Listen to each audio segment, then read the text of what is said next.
ನಮಸ್ಕಾರ ವೀಕ್ಷಕರೇ. ಹಲೋ ಗೆಳೆಯರೇ ನೇರ ಫೋನ್ ಇನ್ ಕಾರ್ಯಕ್ರಮಕ್ಕೆ ಆತ್ಮೀಯವಾದಂತಹ ಸ್ವಾಗತ. ವೀಕ್ಷಕರೇ, ಇವತ್ತಿನ ವಿಷಯ ಜನತಾ ನ್ಯಾಯಾಲಯ ಅಥವಾ ಲೋಕ್ ಅದಾಲತ್.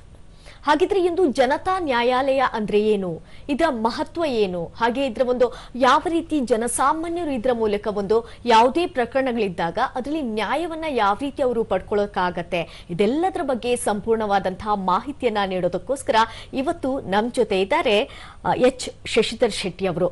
ಇವರು ಜಿಲ್ಲಾ ಮತ್ತು ಸತ್ರ ನ್ಯಾಯಾಧೀಶರು ಹಾಗೂ ಸದಸ್ಯ ಕಾರ್ಯದರ್ಶಿ, ಕರ್ನಾಟಕ ರಾಜ್ಯ ಕಾನೂನು ಸೇವೆಗಳ ಪ್ರಾಧಿಕಾರ ಬೆಂಗಳೂರು.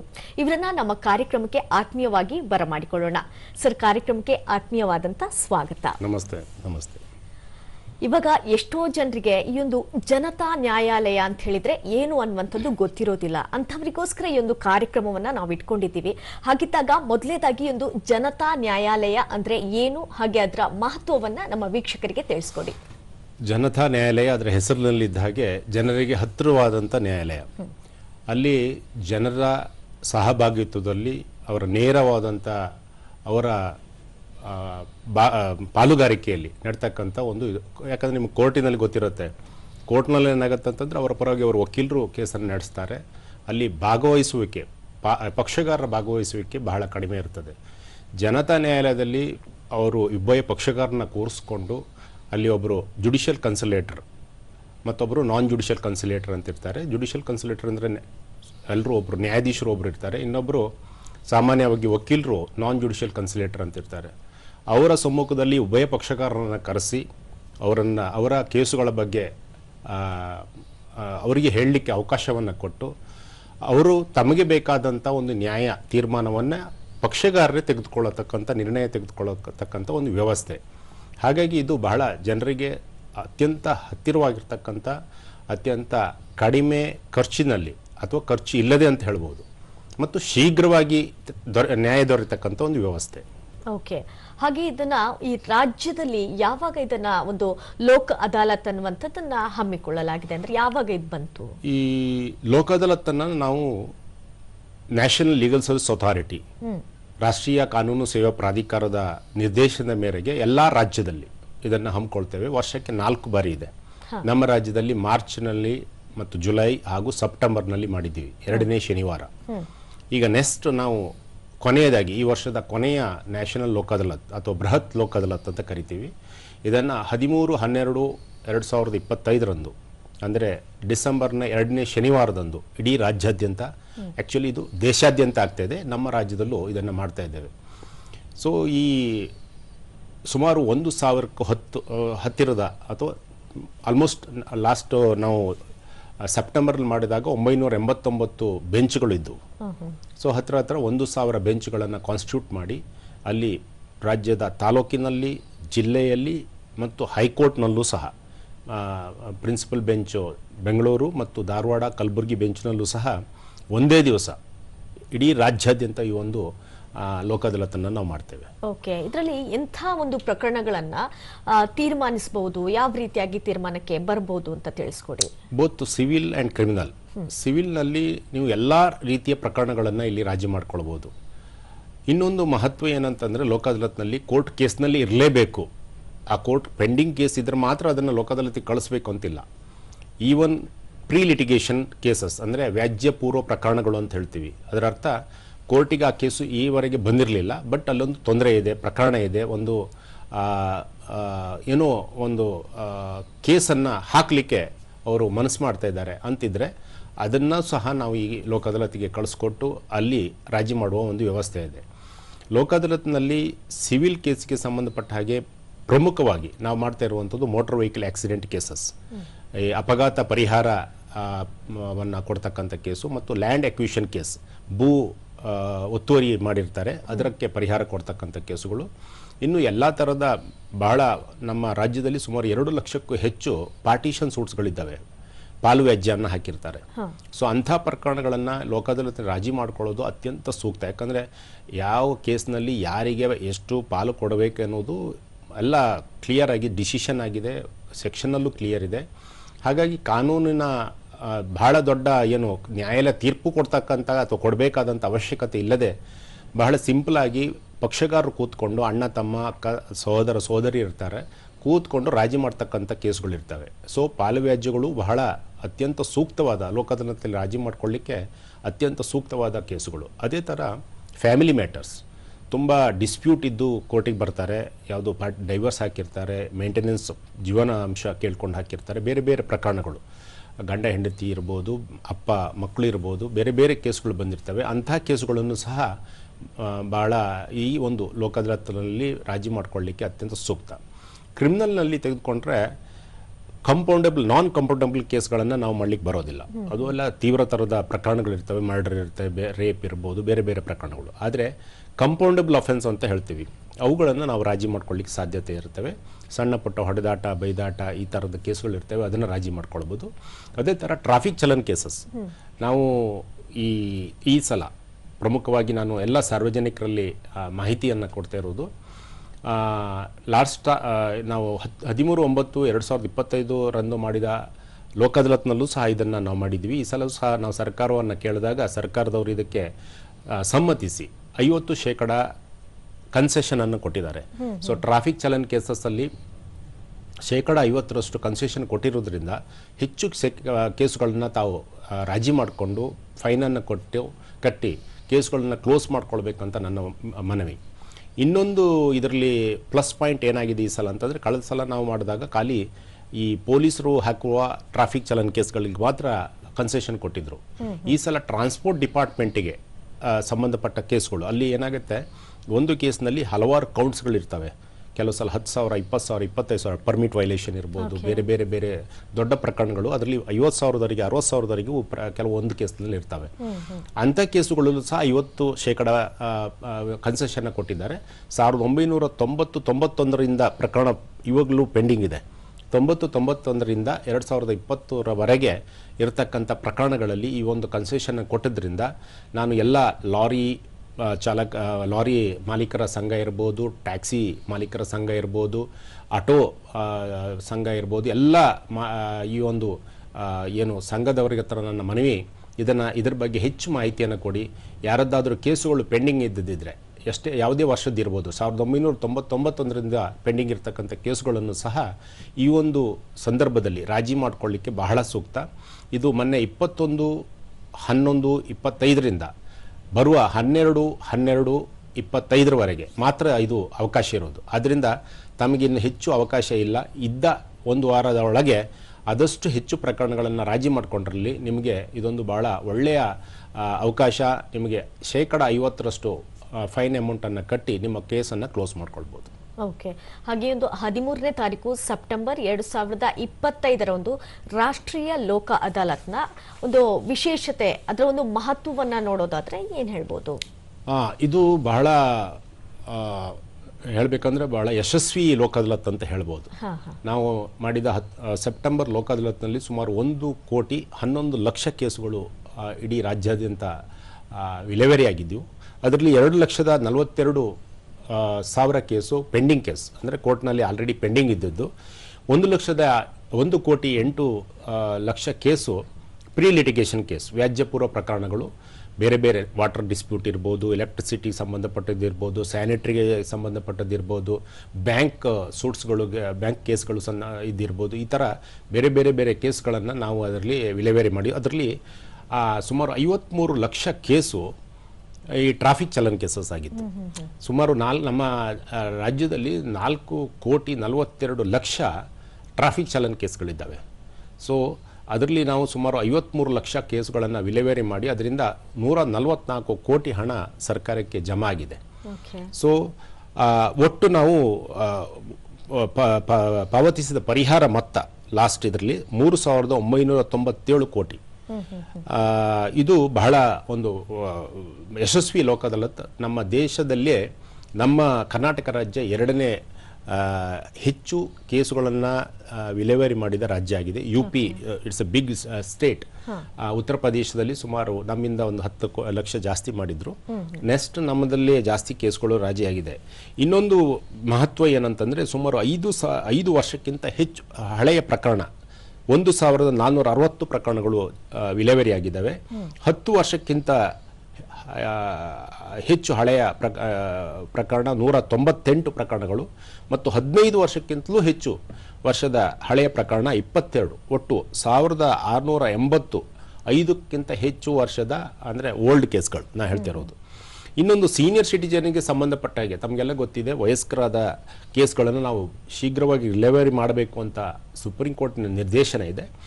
ಸುಮಾರು 1499 ಪ್ರಕರಣಗಳನ್ನು ವಿಲೇವಾರಿ ಮಾಡಿದ್ದೇವೆ. ಇನ್ನು ರಿಯೂನಿಯನ್ ಕಪಲ್ಸ್ ನಾ ಹೇಳಿದೆ, ನಾವು ಲೋಕ ಅದಾಲತ್ನಲ್ಲಿ ಡೈವರ್ಸ್ ಕೇಳಿ ಬಂದಿರಬಹುದು, ಮೇಂಟೆನೆನ್ಸ್ ಕೇಳಿ ಬಂದಿರ್ಬೋದು, ಕಾಂಜುಗಲ್ ರೈಟ್ಸ್ ಕೇಳಿ ಬಂದಿರ್ಬೋದು. ಇಂತಹ ಎಲ್ಲ ಪ್ರಕರಣಗಳನ್ನು ನಾವು ಆದಷ್ಟು ರಾಜಿ ಮಾಡಲಿಕ್ಕೆ ಇದು ಮಾಡ್ತೀವಿ. ಕೌಟುಂಬಿಕ ಏನು ಪ್ರಕರಣಗಳಿರ್ತವೆ ಅದರಲ್ಲಿ ಮೊದಲ ಪ್ರಯತ್ನ ಇದು ಸುಪ್ರೀಂ ಕೋರ್ಟು ಹೇಳಿದೆ, ಹೈಕೋರ್ಟ್ನವರು ನಿರ್ದೇಶನ ಕೊಟ್ಟಿದ್ದಾರೆ. ಮೊದಲ ಪ್ರಯತ್ನ ಎಲ್ಲ ಕೋರ್ಟ್ನಲ್ಲಿ ಅದನ್ನು ರಾಜಿ ಮಾಡಬೇಕು. ಯಾಕಂದರೆ ಆ ಸಂಬಂಧ ಬೆಳೆಸಿ ಅಂದರೆ ಇಟ್ಕೊಂಡು ಆ ಕುಟುಂಬವನ್ನು ಒಟ್ಟುಗೂಡಿಸುವ ಒಂದು ಕೆಲಸ ಆಗಬೇಕನ್ನೋ ನಿಟ್ಟಿನಲ್ಲಿ ನಾವು ಮಾಡ್ತಾ ಇದ್ದೇವೆ. ಸೊ ಲಾಸ್ಟ್ ಲೋಕ ಅದಾಲತ್ನಲ್ಲಿ ಸುಮಾರು 304 ಕಪಲ್ಸ್ಗಳನ್ನು ಜೋಡಿಗಳನ್ನು ಒಟ್ಟು ಮಾಡಿದ್ದೀವಿ. ಅವರು ನ್ಯಾಯಾಲಯದಲ್ಲೇ ರಾಜಿ ಮಾಡಿಕೊಂಡು ಹಾರ ಬದಲಾವಣೆ ಮಾಡಿಕೊಂಡು ಕೈ ಹಿಡಿದುಕೊಂಡು ಮನೆಗೆ ವಾಪಸ್ ಹೋಗಿದ್ದಾರೆ. ಸೊ ಅದೇ ಥರ ನಾವು ಗೌರವಾನ್ವಿತ ನಮ್ಮ ಕರ್ನಾಟಕ ರಾಜ್ಯ ಕಾನೂನು ಸೇವೆ ಪ್ರಾಧಿಕಾರದ ಕಾರ್ಯನಿರ್ವಾಹಕ ಅಧ್ಯಕ್ಷರಾದಂಥ ಜಸ್ಟಿಸ್ ಅನು ಶಿವರಾಮನ್ ಮೇಡಮ್ರವರ ಪೀಠದಲ್ಲಿ ಒಂದು ಪ್ರಕರಣ MEC ಪ್ರಕರಣ, ಅದು 1,05,00,000 ಲಿಬರ್ಟಿ ಜನರಲ್ ವಿಮಾ ಕಂಪನಿಯವರದ್ದು ಇತ್ಯರ್ಥ ಆಗಿದೆ.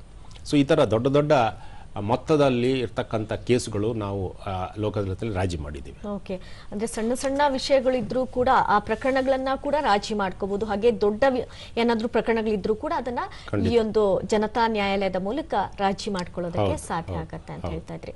ಹಾಗೆ ಈಗ ಕೆಲವೊಂದು ಬಹಳಷ್ಟು ವರ್ಷಗಳಿಂದ ಕೇಸ್ ಮುಂದುವರಿತಾನೆ ಇರುತ್ತೆ. ಆ ಸಂದರ್ಭದಲ್ಲಿ ಏನ್ ಮಾಡಬಹುದು? ಈಗ ಅದನ್ನು ಕೂಡ ನಾವು ಈ ಒಂದು ಜನತಾ ನ್ಯಾಯಾಲಯಕ್ಕೆ ಬಂದು ತೀರ್ಮಾನವನ್ನ ತೆಗೆದುಕೊಳ್ಬಹುದಾ, ಹೇಗೆ? ಇದು ಒಂದು ಒಳ್ಳೆ ಪ್ರಶ್ನೆ. ನನ್ನ ಎಲ್ಲ ಸಾರ್ವಜನಿಕ ಮಿತ್ರರಲ್ಲಿ ನನ್ನ ಕಳಕಳಿ ಮನವಿ, ತಮಗೆಲ್ಲ ಗೊತ್ತಿದೆ, ನ್ಯಾಯಾಲಯದಲ್ಲಿ ಕೋರ್ಟ್ಗಳಲ್ಲಿ ಸಂಖ್ಯೆಗಳು ಏನು ಪೆಂಡೆನ್ಸಿ ಬರ್ಡನ್ ಏನಿದೆ ಅದು ಜಾಸ್ತಿ ಇದೆ. ಬಿಕಾಸ್ ನಮ್ಮಲ್ಲಿ ಈಗ ಫಾರ್ ಎಕ್ಸಾಂಪಲ್ ಕರ್ನಾಟಕದಲ್ಲಿ ಸುಮಾರು 22-23 ಲಕ್ಷ ಕೇಸ್ ಇದ್ದಾವೆ. ಆದರೆ ಕೋರ್ಟ್ ನೋಡಿದರೆ 1100 ಕೋರ್ಟ್ಗಳು ಇದ್ದಾವೆ. ಸೊ ಕೋರ್ಟ್ಗಳ ಸಂಖ್ಯೆ ನೀವು ಫಾರಿನ್ ಕಂಟ್ರಿಗೆ ಹೋಲಿಸಿದ್ರೆ ಇಲ್ಲಿ ನಮ್ಮಲ್ಲಿ ಭಾರಿ ಕಡಿಮೆ ಕೋರ್ಟ್ಗಳು ಇರೋದ್ರಿಂದ ಕೋರ್ಟ್ಗಳ ಮೇಲೆ ಒತ್ತಡಗಳು ಜಾಸ್ತಿ ಇರೋದ್ರಿಂದ alternative dispute resolution ADR mechanism ಅಂತ ಇದೆ. ಅದರ ಪ್ರಕಾರ ಲೋಕ ಅದಾಲತ್ತು, ಮೀಡಿಯೇಷನು, ಆರ್ಬಿಟ್ರೇಷನ್ ಇವೆಲ್ಲ ಇದ್ದಾವೆ. ಸೊ ನಿಮ್ಮ ಕೇಸು ಕೋರ್ಟ್ನಲ್ಲಿ, ಎಲ್ಲ ಕೇಸುಗಳು ಕೋರ್ಟ್ನಲ್ಲಿ ತೀರ್ಮಾನ ಆಗಬೇಕಂತಿಲ್ಲ. ಕೆಲವು ಕೇಸು ಕೋರ್ಟ್ನಲ್ಲಿ ಆಗಲೇಬೇಕಾಗತ್ತೆ. ಕೆಲವೊಂದು ಕ್ಲಿಷ್ಟಕರವಾದಂಥ ಪ್ರಶ್ನೆಗಳಿರ್ತವೆ, ಲಾ ಪಾಯಿಂಟ್ ಇರುತ್ತೆ. ಅಂಥ ಕೇಸುಗಳನ್ನು ಕೋರ್ಟ್ನಲ್ಲಿ ಅದು ತೀರ್ಮಾನ ಆಗಲೇಬೇಕು. ಆದರೆ ಕೆಲವೊಂದು ಪ್ರಕರಣಗಳು ನಾನು ಹೇಳಿದಾಗೆ ಪಾರ್ಟಿಷನ್ ಸೂಟ್ ಇರ್ಬೋದು, ಪಾಲ್ವ್ಯಾಜ್ಯ ಇರ್ಬೋದು, ಕೌಟುಂಬಿಕ ಭಿನ್ನಾಭಿಪ್ರಾಯ ಇರ್ಬೋದು, ಜೀವನಾಂಶಕ್ಕೆ ಹಾಕಿದಂಥ ಒಂದು ಕೇಸ್ ಇರ್ಬೋದು, 138 ನೆಗೋಷಿಯಬಲ್ ಇನ್ಸ್ಟ್ರೂಮೆಂಟ್ ಕೇಸ್ ಏನಿಲ್ಲ, ಅದರಲ್ಲಿ ಚೆಕ್ ಅಮೌಂಟ್ ಅವರು ಕೊಟ್ಟಿರೋದಿಲ್ಲ, ಬೌನ್ಸ್ ಆಗಿರುತ್ತೆ, ಚೆಕ್ ಬೌನ್ಸ್ ಆಗಿರುತ್ತೆ, ಅದಕ್ಕೆ ಹಣ ವಾಪಸ್ ಕೊಡೋದು.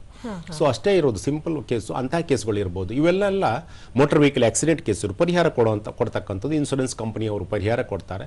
ಅದೇ ಥರ ಲ್ಯಾಂಡ್ ಅಕ್ವಿಷನ್ ಕೇಸಲ್ಲಿ ಸರ್ಕಾರದವರು ಪರಿಹಾರ ಕೊಡಬೇಕಾಗತ್ತೆ. ಇಂಥ ಕೇಸುಗಳನ್ನು ನಾವು ಆದಷ್ಟು ಶೀಘ್ರವಾಗಿ ವಿಲೇವಾರಿ ಮಾಡ್ಕೊಳ್ಳಿಕ್ಕೆ ಒಂದು ಒಳ್ಳೆ ವ್ಯವಸ್ಥೆ ಅಂದರೆ ಅದು ಲೋಕ ಅದಾಲತ್ ವ್ಯವಸ್ಥೆ.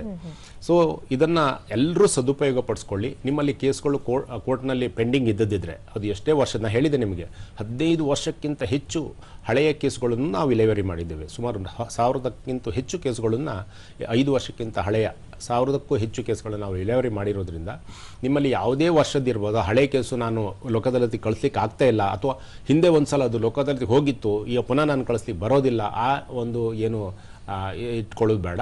ದಯವಿಟ್ಟು ನಿಮ್ಮ ವಕೀಲರ ಹತ್ರ ತಾವು ಮಾತಾಡಿ ನನ್ನ ಕೇಸನ್ನು ಲೋಕ ಅದಾಲತ್ಗೆ ಕಳಿಸಿ ಅಂತ ತಾವು ವಕೀಲರಿಗೂ ಹೇಳ್ಬೋದು. ಇಲ್ಲ ನೀವು ನೇರವಾಗಿ ನ್ಯಾಯಾಲಯದ ಮುಂದೆ ಹೋಗಿ ನನ್ನ ಕೇಸನ್ನು ಲೋಕ ಅದಾಲತ್ಗೆ ಕಳಿಸಿ ಅಂತ ಮನವಿ ಮಾಡ್ಕೊಳ್ಬೋದು. ಅದು ಇನ್ನೊಂದು ಏನಂತಂದರೆ, ನಿಮ್ಮ ಲೋಕ ಅದಾಲತ್ಗೆ ಒಂದು ಕೇಸನ್ನು ಕಳಿಸ್ಕೊಟ್ರೆ ಅದರಿಂದ ಏನು ನಿಮ್ಗೆ ತೊಂದರೆ ಆಗೋದಿಲ್ಲ. ಆ ಕೇಸು ಒಂದು ವೇಳೆ ಲೋಕ ಅದಾಲತ್ನಲ್ಲಿ ರಾಜಿ ಆಗಲಿಲ್ಲ ಅಂತ ಇಟ್ಕೊಳ್ಳಿ, ಅದು ಆ ಕೇಸು ವಾಪಸ್ ಅದೇ ನ್ಯಾಯಾಲಯಕ್ಕೆ ಬರುತ್ತೆ. ಪುನಃ ನ್ಯಾಯಾಧೀಶರು ಏನು ನ್ಯಾಯ ಪ್ರಕ್ರಿಯೆ ಮೂಲಕ ಅದನ್ನು ವಿಲೇವಾರಿ ಮಾಡ್ತಾರೆ. ಹಾಗೀಗ ಒಂದು ಕೇಸ್ ಇದ್ದಾಗ ಎರಡೂ ಪಾರ್ಟಿಯವರು ಕೂಡ ಒಂದು ಒಮ್ಮತದಿಂದ ಬರಬೇಕಾಗತ್ತೆ ಜನತಾ ನ್ಯಾಯಾಲಯಕ್ಕೆ. ಈಗ ಏನಾದರೂ ಒಂದು ಪಾರ್ಟಿ ಏನಾದರೂ ಈಗ ಬರೋದಕ್ಕೆ ಸ್ವಲ್ಪ ಹಿಂದೇಟನ್ನು ಹಾಕಿದಾಗ ಅವಾಗ ಏನಾದರೂ ಜನತಾ ನ್ಯಾಯಾಲಯಕ್ಕೆ ಬರೋದಕ್ಕಾಗತ್ತಾ, ಹೇಗೆ ಇದು? ಜನತಾ ನ್ಯಾಯಾಲಯಕ್ಕೆ ಕೇಸನ್ನು ಕಳಿಸ್ಕೊಡುವಾಗ ನ್ಯಾಯಾಲಯವೇ ಕಳಿಸ್ಕೊಡ್ಬೋದು ಸೋಮೊಟ್ಟಾಗಿ. ಬಟ್ ಇಬ್ಬರು ಪಕ್ಷಗಾರಿಕೆ ಅವ್ರು ತಿಳಿಸ್ಬೇಕಾಗತ್ತೆ. ಯಾಕಂದ್ರೆ ಅವರ ಪಾಲುಗಾರಿಕೆ ನಾ ಹೇಳಿದೆ, ಉಭಯ ಪಕ್ಷಗಾರರ ಪಾಲುಗಾರಿಕೆ ಅತ್ಯವಶ್ಯಕ. ಒಬ್ರು ಬಂದಾಗ ಅದು ರಾಜ್ಯ ಆಗ್ಲಿಕ್ಕೆ ಸಾಧ್ಯನೇ ಇಲ್ಲ. ರಾಜ್ಯ ಅಂದ್ರೆ ಇಬ್ಬರು ಪಕ್ಷಗಾರರು ಬೇಕು. ಬಟ್ ಆ ಕೇಸನ್ನ ಲೋಕದಾಲತಿಗೆ ಕಳಿಸ್ಕೊಡ್ಲಿಕ್ಕೆ ನ್ಯಾಯಾಧೀಶರೇ ಕಳಿಸ್ಕೊಡ್ಬೋದು. ಅದರಲ್ಲಿ ನಮ್ಮ ರೂಲಲ್ಲಿ ಏನು ಹೇಳುತ್ತೆ ಅಂತಂದರೆ there should be an element of settlement. ರಾಜಿ ಮಾಡಿಕೊಳ್ಳುವ ಒಂದು ಕೇಸು ಅಂತ ಅವರಿಗೆ ಮನಗಂಡ್ರೆ ಅವರೇ ಕಳಿಸ್ಕೊಡ್ಬೋದು. ಇಲ್ಲ ಒಬ್ಬ ಪಕ್ಷಗಾರ ಬಂದು ಹೇಳ್ತಾನೆ, ನ್ಯಾಯಾಧೀಶರಲ್ಲಿ ಮನವಿ ಮಾಡ್ಬೋದು ಅಥವಾ ಅವ್ರ ವಕೀಲರು ಮನೆ ಮಾಡಿರ್ಬೋದು, ಈ ಕೇಸು ರಾಜಿ ಆಗುವ ಸಾಧ್ಯತೆ ಇದೆ ಸರ್, ಇದನ್ನು ಕಳಿಸ್ಕೊಡಿ ಅಂತಂದರೆ ಅದಕ್ಕೂ ಕಳಿಸ್ಕೊಡ್ಬೋದು. ಬೆಸ್ಟ್ ಅಂತಂದರೆ ಇಬ್ಬರೂ ಪಕ್ಷಗಾರರು ಬಂದು ಒಂದು ಅರ್ಜಿಯನ್ನು ಹಾಕಿ, ಮೆಮೋವನ್ನು ಹಾಕಿ ಅಥವಾ ಓರಲ್ ಸಬ್ಮಿಷನನ್ನು ಮಾಡಿ ಮೌಖಿಕವಾಗಿಯೂ ನ್ಯಾಯಾಧೀಶರ ಹತ್ರ ಕೇಳ್ಬೋದು. ಈ ಕೇಸಲ್ಲಿ ರಾಜಿ ಆಗುವ ಸಾಧ್ಯತೆ ಇರೋದರಿಂದ ಇದನ್ನು ಕಳಿಸ್ಕೊಡಿ ಅಂತ ಕೇಳಿದರೆ ಇಮಿಡಿಯೇಟ್ ಆಗಿ ನ್ಯಾಯಾಧೀಶರು ಅದನ್ನು ಲೋಕದಾಲತಿಗೆ ಕಳಿಸ್ಕೊಡ್ತಾರೆ. ಆದರೆ ಲೋಕದಾಲತ್ ಪ್ರಕ್ರಿಯೆ ಆಗುವಾಗ ಇಬ್ಬರು ಪಕ್ಷಗಾರರ ಸಹಭಾಗಿತ್ವದಲ್ಲಿ ಬಂದು ಪಾಲುಗಾರಿಕೆ ಮಾಡೋದು ಅತ್ಯವಶ್ಯಕ ಇರುತ್ತದೆ. ಎಷ್ಟೋ ಕೇಸುಗಳು ನಾವು ನೋಡ್ತೇವೆ, ಲಕ್ಷಗಟ್ಟಲೆ ಕೇಸುಗಳು ನಾವು ನ್ಯಾಯಾಲಯಕ್ಕೆ ಕಳಿಸ್ಕೊಟ್ಟಿರ್ತೇವೆ. ಬಟ್ ಎಷ್ಟೋ ಕೇಸಲ್ಲಿ ಒಬ್ಬ ಪಕ್ಷಗಾರ ಬಂದಿರೋದಿಲ್ಲ. ಅದು ಯಾವುದೋ ಒಂದು ರೀಸನಿಗೆ ಅವ್ರಿಗೆ ಯಾವುದೋ ಒಂದು ರೀಸನಿಗೆ ಅವ್ರು ಬರೋದಿಲ್ಲ. ದಯವಿಟ್ಟು ನನ್ನಲ್ಲಿ ಎಲ್ಲ ಏನು ಲೋಕದಾಲತಿಗೆ ಕೇಸುಗಳನ್ನು ಕಳಿಸ್ಕೊಟ್ಟಾಗ ಎಲ್ಲ ಸಾರ್ವಜನಿಕರಲ್ಲಿ ಮನವಿ, ತಮ್ಮ ಕೇಸು ಒಂದು ವೇಳೆ ಲೋಕದಾಲತಿಗೆ ರೆಫರ್ ಆಗಿದೆ ಅಂತಂದರೆ ದಯವಿಟ್ಟು ಅಲ್ಲಿ ಹೋಗಿ. ಅದರಿಂದ ನೀವು ಏನೂ ಕಳ್ಕೊಳ್ಳೋದಿಲ್ಲ. ನೀವು ಹೋಗಿ ಭಾಗಿಯಾಗಿ ನಿಮ್ಗೆ ಗೊತ್ತಾಗುತ್ತೆ ಆ ಒಂದು ಪ್ರಕ್ರಿಯೆ ಎಷ್ಟು ಚೆನ್ನಾಗಿದೆ, ಅದರಲ್ಲಿ ರಾಜಿ ಮಾಡಿಕೊಂಡ್ರೆ ನಿಮ್ಗೆ ಎಷ್ಟು ಒಳ್ಳೇದಾಗತ್ತೆ ಅನ್ನೋದು ನಿಮ್ಗೆ ಆಮೇಲೆ ಗೊತ್ತಾಗತ್ತೆ. ಅಲ್ಲಿ ಒಂದು ವೇಳೆ ನಿಮ್ಗೆ ಆಗಲಿಲ್ಲ, ಅಲ್ಲಿ ಹೇಳುವ ಏನೂ ಆ ಪ್ರಕ್ರಿಯೆಯಲ್ಲಿ ನಿಮ್ಗೆ ಅನಿಸುತ್ತೆ ಇಲ್ಲ ಇದು ನನಗೆ ಸರಿಯಾಗಲ್ಲ, ನನಗೆ ನ್ಯಾಯ ಸಿಗೋಲ್ಲ ಅಂತ ನಿಮ್ಗೆ ಅನಿಸಿದ್ರೆ ನೀವು ಹೇಳ್ಬೋದು, ಇಲ್ಲ ನಾನು ಈ ಕೇಸನ್ನು ನಾನು ರಾಜಿ ಮಾಡ್ಕೊಳ್ಳಿಕ್ಕೆ ಒಪ್ಕೋದಿಲ್ಲ, ಥ್ಯಾಂಕ್ಸ್ ಅಂತೇಳಿ ಅದನ್ನು ವಾಪಸ್ ಕಳಿಸಿ ನ್ಯಾಯಾಲಯಕ್ಕೆ ಅಂತ ಹೇಳಿ ಬರ್ಬೋದು. ರಾಜಿ ಆದರೆ ಆಯಿತು, ಅದು ಒಳ್ಳೆಯದು. ಆಗಲಿಲ್ವಾ ಅದು ವಾಪಸ್ ನ್ಯಾಯಾಲಯಕ್ಕೆ ಬರುತ್ತೆ. ಅದರಲ್ಲಿ ಏನು ಲಾಸ್ ಆಗೋದಂಥದ್ದು ಏನಿಲ್ಲ. ಅದರಿಂದ ನಿಮ್ಮ ವಿರುದ್ಧ ಏನು ಅದರಲ್ಲಿ ರೆಕಾರ್ಡ್ ಆಗೋದಿಲ್ಲ, ಏನೂ ಇಲ್ಲ. ಓಕೆ, ಈಗೊಬ್ರು ಕಾಲರ್ ಇದ್ದಾರೆ, ಅವ್ರದ್ದು ಪ್ರಶ್ನೆ ಏನಿದೆ ಅನ್ನುವಂಥದ್ದನ್ನ ನೋಡೋಣ. ಹಲೋ ರಾಮಕೃಷ್ಣ ಅವರೇ, ನಮಸ್ತೆ. ರಾಮಕೃಷ್ಣ ಅವರೇ, ಧ್ವನಿ ಕೇಳಿಸ್ತಾ ಇದೆಯಾ? ಓಕೆ, ಕೇಳಿ ಕೇಳಿ ಪ್ರಶ್ನೆ ಕೇಳಿ. ರಾಮಕೃಷ್ಣ ಅವರೇ ಪ್ರಶ್ನೆ ಕೇಳಿ.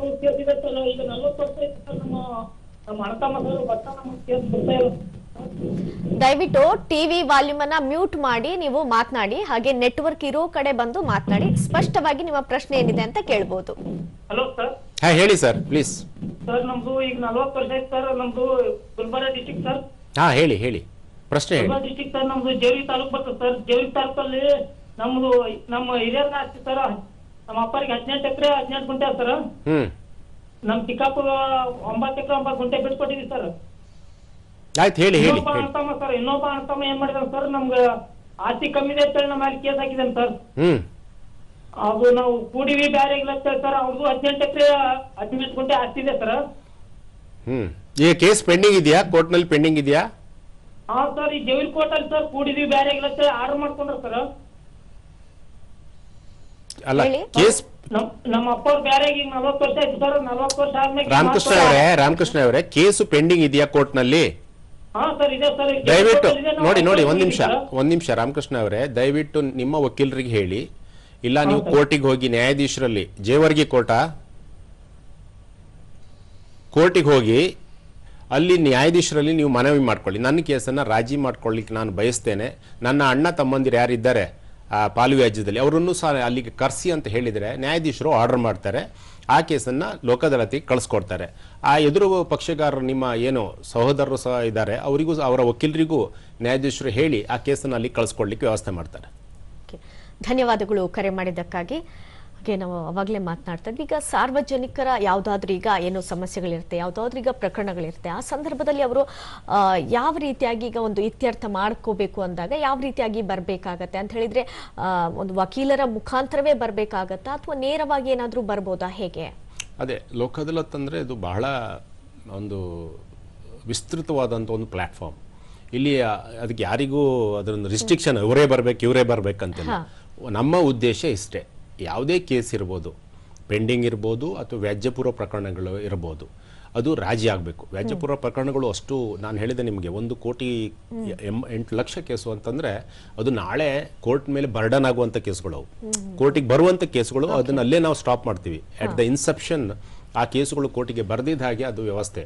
ಸೊ ಅದರಿಂದ ಯಾವುದೇ ಕೇಸು ನಿಮಗೆ ನಿಮ್ಮಲ್ಲಿ ಒಂದು ಏನೋ ಒಂದು ಪರಿಹಾರ ಬೇಕು ನಿಮ್ಗಂತಂದರೆ ದಯವಿಟ್ಟು ಲೋಕ ಅದಾಲತ್ಗೆ ಕಳಿಸ್ಕೊಡಿ, ಅಥವಾ ನೀವು ಅದರಲ್ಲಿ ವಕೀಲರ ಹತ್ರ ಹೇಳ್ಬೋದು, ಇಲ್ಲ ನೀವೇ ಹೋಗಿ ನ್ಯಾಯಾಧೀಶರಲ್ಲಿ ಮನವಿ ಮಾಡ್ಕೊಳ್ಬೋದು. ಅದಕ್ಕೆ ಇಂಥದ್ದೇ ವ್ಯವಸ್ಥೆ ಅಂತಿಲ್ಲ. ನಾನು ಹೇಳಿದೆ ಕೋರ್ಟ್ನಲ್ಲಿ ಇಲ್ಲ ಅಂತ ಇಟ್ಕೊಳ್ಳಿ, ನಿಮ್ಮದು ಯಾವುದೋ ಒಂದು ವ್ಯಾಜ್ಯ ಇದೆ, ನನಗೆ ಆ ಪ್ರಕರಣ ನನಗೆ ಪಾಲು ಇರ್ಬೋದು, ಅಥವಾ ಯಾವುದೋ ಕೌಟುಂಬಿಕ ಭಿನ್ನಾಭಿಪ್ರಾಯ ಇರ್ಬೋದು, ಕಲಹ ಇರ್ಬೋದು, ಅಂಥ ಕೇಸ್ಗಳಲ್ಲೂ ಸಹ ಒಂದು ಅರ್ಜಿಯನ್ನು ತಗೊಂಡೋಗಿ ನಿಮ್ಮ ಸಮೀಪದ ತಾಲೂಕು ಲೀಗಲ್ ಕಮಿಟಿ ಅಥವಾ ಡಿಸ್ಟ್ರಿಕ್ಟ್ ಲೀಗಲ್ ಸರ್ವಿಸಸ್ ಅಥಾರಿಟಿ, ಜಿಲ್ಲಾ ಕಾನೂನು ಸೇವಾ ಪ್ರಾಧಿಕಾರ ಅಥವಾ ತಾಲೂಕು ಕಾನೂನು ಸೇವಾ ಸಮಿತಿ ಅಂತಿದೆ. ಪ್ರತಿಯೊಂದು ತಾಲೂಕು ಕೋರ್ಟ್ನಲ್ಲಿದೆ. ಅದೇ ಥರ ಜಿಲ್ಲಾ ಕಾನೂನು ಸೇವಾ ಪ್ರಾಧಿಕಾರ ಜಿಲ್ಲಾ ಕೋರ್ಟ್ನ ಸಂಕೀರ್ಣದಲ್ಲಿ ಇರ್ತದೆ. ತಾವಲ್ಲೂ ಹೋಗಿ ಒಂದು ಅರ್ಜಿಯನ್ನು ಕೊಟ್ಟರೆ, ಅಥವಾ ಅರ್ಜಿ ಕೊಡಬೇಕಂದ್ರೆ ನೀವು ಹೇಳ್ಬೋದು, ಅಲ್ಲಿಯೇ ಅರ್ಜಿ ಬರೀತಾರೆ. ನಮ್ಮಲ್ಲಿ ಅಲ್ಲಿ ಪೆನಲ್ ಅಡ್ವೊಕೇಟ್ಸ್ ಇರ್ತಾರೆ, ಪ್ಯಾರಾಲೀಗಲ್ ವಾಲಂಟಿಯರ್ಸ್ ಇರ್ತಾರೆ, ನಿಮಗೆ ಸಹಾಯ ಮಾಡ್ತಾರೆ. ನಂದು ಇಂಥದ್ದು ಒಂದು ಕೇಸ್ ಇದೆ, ನನಗೆ ಇಂಥದ್ದು ಫಾರ್ ಎಕ್ಸಾಂಪಲ್ ನಿಮ್ಮದು ಬ್ಯಾಂಕಿನ ವ್ಯವಹಾರ ಇರ್ಬೋದು, ಸಾಲ ತೊಗೊಂಡಿದ್ದೀರಿ, ಸಾಲ ಕಟ್ಟಲಿಕ್ಕಾಗಲಿಲ್ಲ, ಎಷ್ಟೋ ವರ್ಷ ಆಗಿದೆ, ಅದು ಎಷ್ಟೋ ಅಮೌಂಟ್ ಆಗಿದೆ, ಅಂಥ ಕೇಸ್ನಲ್ಲೂ ಸಾವು ಕೇಳಿದರೆ, ರಿಕ್ವೆಸ್ಟ್ ಮಾಡಿದರೆ ಆ ಬ್ಯಾಂಕಿನವರಿಗೆ ನೋಟಿಸ್ ಕೊಟ್ಟು ಅವರನ್ನು ಕರೆಸಿ ಆ ಕೇಸ್ನಲ್ಲಿ ರಾಜಿ ಆಗುವಾಗೆ ಮಾಡ್ತಾರೆ. ಅದೇ ಥರ ಯಾವುದೋ ಒಂದು ಫಾರ್ ಎಕ್ಸಾಂಪಲ್ ನಿಮ್ಮ ಕರೆಂಟ್ ವಯರ್ ಹೋಗಿ ಬಿದ್ದು ಕಬ್ಬಿನ ಗದ್ದೆ ಸುಟ್ಟೋಗಿರುತ್ತೆ, ದನ ಸುಟ್ಟೋಗಿರುತ್ತೆ, ನಿಮಗೆ ಪರಿಹಾರ ಸಿಗಬೇಕು. ಪರಿಹಾರ ಕೋರ್ಟ್ನಲ್ಲಿ ಹೋಗಿ ಅಲ್ಲಿ ನೀವು ಡ್ಯಾಮೇಜ್ ಕೇಳಲಿಕ್ಕೆ ನೀವು ಕೋರ್ಟ್ ಫೀ ಕಟ್ಟಬೇಕು, ಎಲ್ಲ ಇದೆ. ಸೊ ಇಲ್ಲಿ ಆದರೆ ನೀವು ಬಂದು ಪ್ರೀ ಲಿಟಿಗೇಷನ್ ಕೇಸಲ್ಲಿ ನಮ್ಮಲ್ಲಿ ಪರ್ಮನೆಂಟ್ ಲೋಕ ಅದಾಲತ್ ಅಂತಿದೆ. ಈ ಲೋಕ ಅದಾಲತ್ ಒಂದು ವ್ಯವಸ್ಥೆ ಆದರೆ ಇದು ನಾವು 4 ವರ್ಷಕ್ಕೆ 4 ಸಲ ಮಾತಾಡಿದ್ವಿ. ಇನ್ನೊಂದು ವಿಷಯ ನಮಗೆ ಸಾರ್ವಜನಿಕರು ಹೇಳಬೇಕು, ನಮ್ಮಲ್ಲಿ ಪರ್ಮನೆಂಟ್ ಲೋಕ ಅದಾಲತ್ ಅಂತ 6 ಕಡೆ ಇದೆ. ಬೆಂಗಳೂರು, ಮೈಸೂರು, ಮಂಗಳೂರು, ಕಲಬುರಗಿ, ಬೆಳಗಾಂ ಮತ್ತು ಧಾರವಾಡದಲ್ಲಿ ನಮ್ಮಲ್ಲಿ ಪರ್ಮನೆಂಟ್ ಲೋಕ ಅದಾಲತ್, ಅಲ್ಲೊಬ್ಬರು ನ್ಯಾಯಾಧೀಶರು ಮತ್ತು 2 ಮೆಂಬರ್ಸ್ ಇರ್ತಾರೆ. ಅದು ದಿನ ಲೋಕ ಅದಾಲತ್ ಪ್ರಕ್ರಿಯೆಯಲ್ಲಿ ಆಗ್ತಾನೆ ಇರುತ್ತೆ. ಸೊ ಅಲ್ಲೂ ಸಹ ಕೇಸ್ಗಳನ್ನು ಹಾಕಿ ರಾಜಿ ಮಾಡ್ಕೊಳ್ಬೋದು. ಸೊ ಯಾರದ್ದೇ ಕೇಸು ಇದ್ದರೆ ತಾವು ದಯವಿಟ್ಟು ಅಲ್ಲಿ ಸಮೀಪದ ತಾಲೂಕು ಕಾನೂನು ಸೇವಾ ಸಮಿತಿ ಅಥವಾ ಜಿಲ್ಲಾ ಕಾನೂನು ಸೇವಾ ಪ್ರಾಧಿಕಾರಕ್ಕೆ ಹೋಗಿ ಅರ್ಜಿಯನ್ನು ಕೊಟ್ಟರೆ ಅಲ್ಲಿ ಅದಕ್ಕೆ ಸಂಬಂಧಪಟ್ಟ ಯಾರು ಪಕ್ಷಗಾರ ಇರ್ತಾರೆ, ಅಂದರೆ ಎದುರುದಾರ ಇರ್ತಾರೆ, ಅವರಿಗೆ ನೋಟಿಸನ್ನು ಕೊಟ್ಟು ಅವರನ್ನು ಕರೆಸಿ ಪ್ರೀ ಕನ್ಸಿಲೇಷನ್ ಸಿಟ್ಟಿಂಗು ಆಗುತ್ತೆ. ಲೋಕ ಅದಾಲತ್ ಅಂದರೆ ಕೆಲವರಲ್ಲಿ ಏನು ಭಾವನೆ ಅಂತಂದರೆ ನಾನು ಒಂದು ದಿವಸ 13/12 ಅಂದರೆ 13/12 ಹೋದರೆ ರಾಜಿ ಆಗುತ್ತಂತ. ಹಾಗಲ್ಲ, ನಮ್ಮಲ್ಲಿ ಪ್ರೀ ಕನ್ಸಿಲೇಷನ್ ಸಿಟ್ಟಿಂಗ್ ಅಂತ ನಮ್ಮದು 2 ತಿಂಗಳಿಂದ ಇದಕ್ಕೆ ಸತತವಾದಂಥ ಪ್ರಯತ್ನ ಆಗ್ತಾನೇ ಇದೆ. ಪ್ರತಿ ಕೋರ್ಟ್ನಲ್ಲಿ, ಇವನ್ ಹೈಕೋರ್ಟ್ನಲ್ಲಿ ಗೌರವಾನ್ವಿತ ಉಚ್ಚ ನ್ಯಾಯಾಲಯದ ನ್ಯಾಯಮೂರ್ತಿಗಳು ಸಹ ಪ್ರತಿ ದಿವಸ ಸಂಜೆ 4 ಗಂಟೆಯ ಮೇಲೆ 4:15 ಕೋರ್ಟ್ ವರ್ಕ್ ಅವರ್ಸ್ ಆದಮೇಲೆ ಅವರು ಕೂತ್ಕೊಳ್ತಾರೆ. ಅಲ್ಲಿ ಸಹ ಅದನ್ನು ಪ್ರೀ ಕನ್ಸಿಲೇಷನ್ ಸಿಟ್ಟಿಂಗ್ ಅಂದರೆ ಕೆಲವು ಕೇಸ್ಗಳಲ್ಲಿ ಏನಾಗುತ್ತೆ, ಕಠಿಣವಾದಂಥ 2 ಪಕ್ಷಗಾರರದ್ದು ಒಂದು ಇದಿರುತ್ತೆ, ನಮ್ಗೆ ಅದು ಆಗಬೇಕು, ಈ ಥರ ನಮ್ಮ ಅವರವ್ರದ್ದು ರಾಜ್ಯ ಇದರ ಪ್ರಕಾರ ಟರ್ಮ್ಸ್ ಬಗ್ಗೆ ಸ್ವಲ್ಪ ಭಿನ್ನಾಭಿಪ್ರಾಯ ಇರುತ್ತೆ. ಅಂಥ ಸಂದರ್ಭದಲ್ಲಿ ಅವ್ರನ್ನ ಕೂರಿಸ್ಕೊಂಡು ಅವ್ರಿಗೆ ಮನದಟ್ಟು ಮಾಡಿದ ಮೇಲೆ ಅವ್ರು ರಾಜಿಗೆ ಬರ್ತಾರೆ. ಅದಕ್ಕೊಂದು 1 ಅಥವಾ 2 ಕೆಲವು ಸಲ 3 ಸಿಟ್ಟಿಂಗ್ ಬೇಕಾಗುತ್ತೆ. ಅದಕ್ಕೆ ನಾವು ಪ್ರೀ ಕನ್ಸಿಲೇಷನ್ ಸಿಟ್ಟಿಂಗ್ ಅಂತ ಹೇಳ್ತೀವಿ. ಅಂಥ ಇದನ್ನು ಸಹ ನಾವು ಸತತವಾಗಿ ಆಗ್ತಾ ಇದೆ.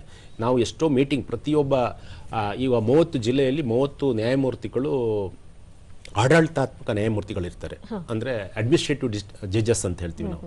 ಸೊ ಅವರು ಅಲ್ಲಿಯ ನ್ಯಾಯಾಧೀಶರೊಟ್ಟಿಗೆ ಮೀಟಿಂಗ್ ಮಾಡ್ತಾರೆ, ಅಲ್ಲಿಯ ವಕೀಲರ ಜೊತೆ ಮೀಟಿಂಗ್ ಮಾಡ್ತಾರೆ. ನಾವು ಸಹ land acquisition officers, government officers ಒಟ್ಟಿಗೆ ಮೀಟಿಂಗ್ ಮಾಡ್ತೀವಿ. ಇನ್ಶೂರೆನ್ಸ್ ಕಂಪನಿಗೆ ಸಂಬಂಧಪಟ್ಟಂಥ ಇನ್ಶೂರೆನ್ಸ್ ಕಂಪನಿಯ ಲಾಯರ್ಸ್ ಒಟ್ಟಿಗೆ, ಕ್ಲೈಮೇಟ್ ಅಡ್ವೊಕೇಟ್ಸ್ ಒಟ್ಟಿಗೆ ಮೀಟಿಂಗ್ ಮಾಡ್ತೀವಿ. ಈ ಥರ ಸತತವಾದ ಪ್ರಯತ್ನವನ್ನು ಮಾಡ್ತೀವಿ.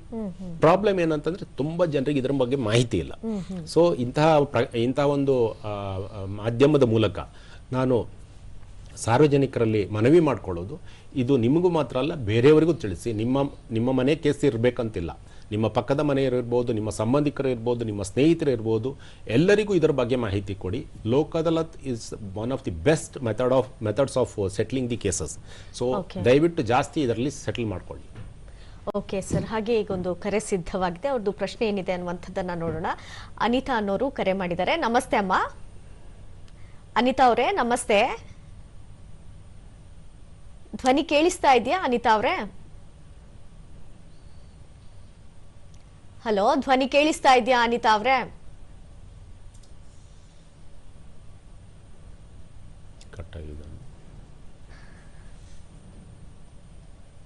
ಅನಿತಾ ಅವರೇ ಧ್ವನಿ ಕೇಳಿಸ್ತಾ ಇದೆಯಾ?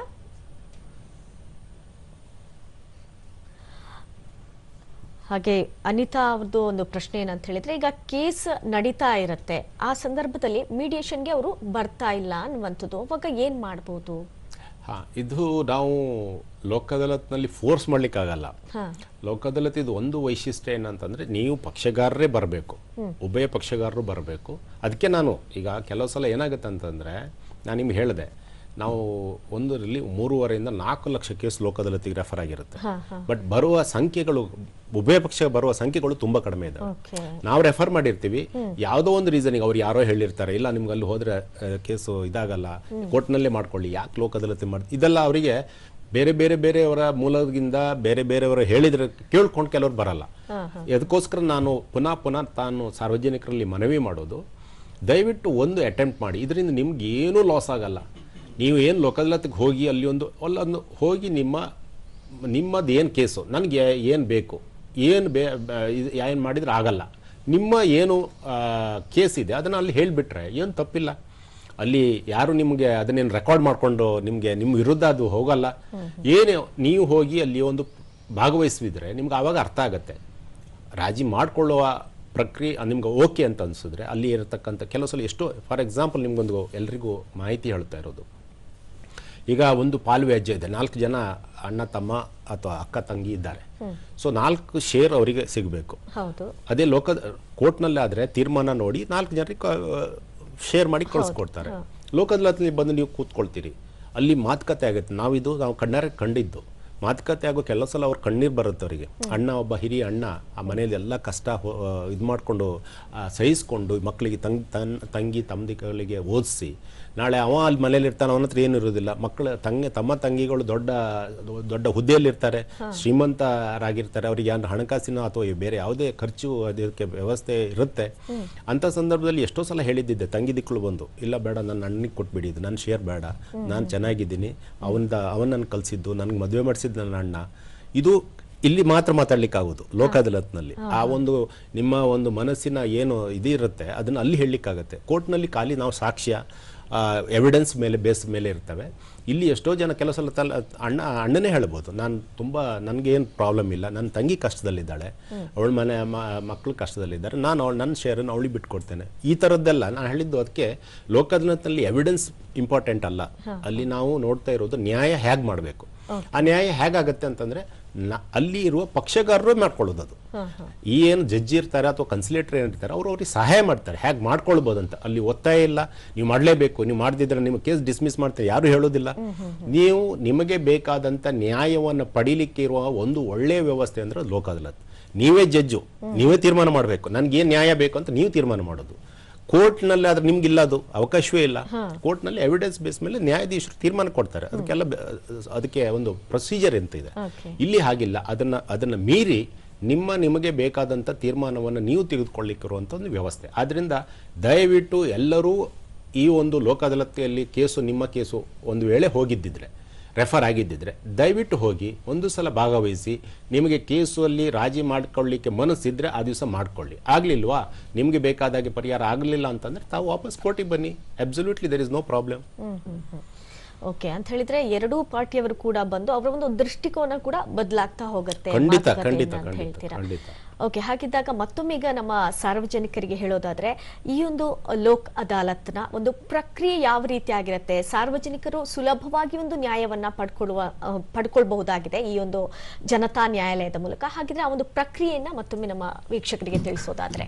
ಅದು ನಾನು ನಿಮಗೆ ಹೇಳಿದೆ, ಒಂದ್ಸಲ ಲೋಕ ಅದಾಲತ್ ರೆಫರ್ ಆದ ನಂತರ ಅಲ್ಲಿ ಒಬ್ರು ನ್ಯಾಯಾಧೀಶರು ಇರ್ತಾರೆ, ಒಬ್ರು ವಕೀಲರು ಇರ್ತಾರೆ. ಸಾಮಾನ್ಯವಾಗಿ ಅದೇ ಕನ್ಸಿಲೇಟರ್ ಅಂಡ್ ಜುಡಿಷಿಯಲ್ ಕನ್ಸಿಲೇಟರ್ ಅವರ ಸಮಕ್ಷಮದಲ್ಲಿ ಉಭಯ ಪಕ್ಷಗಾರರು ಕೂತ್ಕೊಂಡು ಮಾತುಕತೆ ಆಡಿಕೊಂಡು ಮಾಡುವಂಥ ಒಂದು ಇದು ಪ್ರಕರಣ ತೀರ್ಮಾನ ಆಗ್ತದೆ.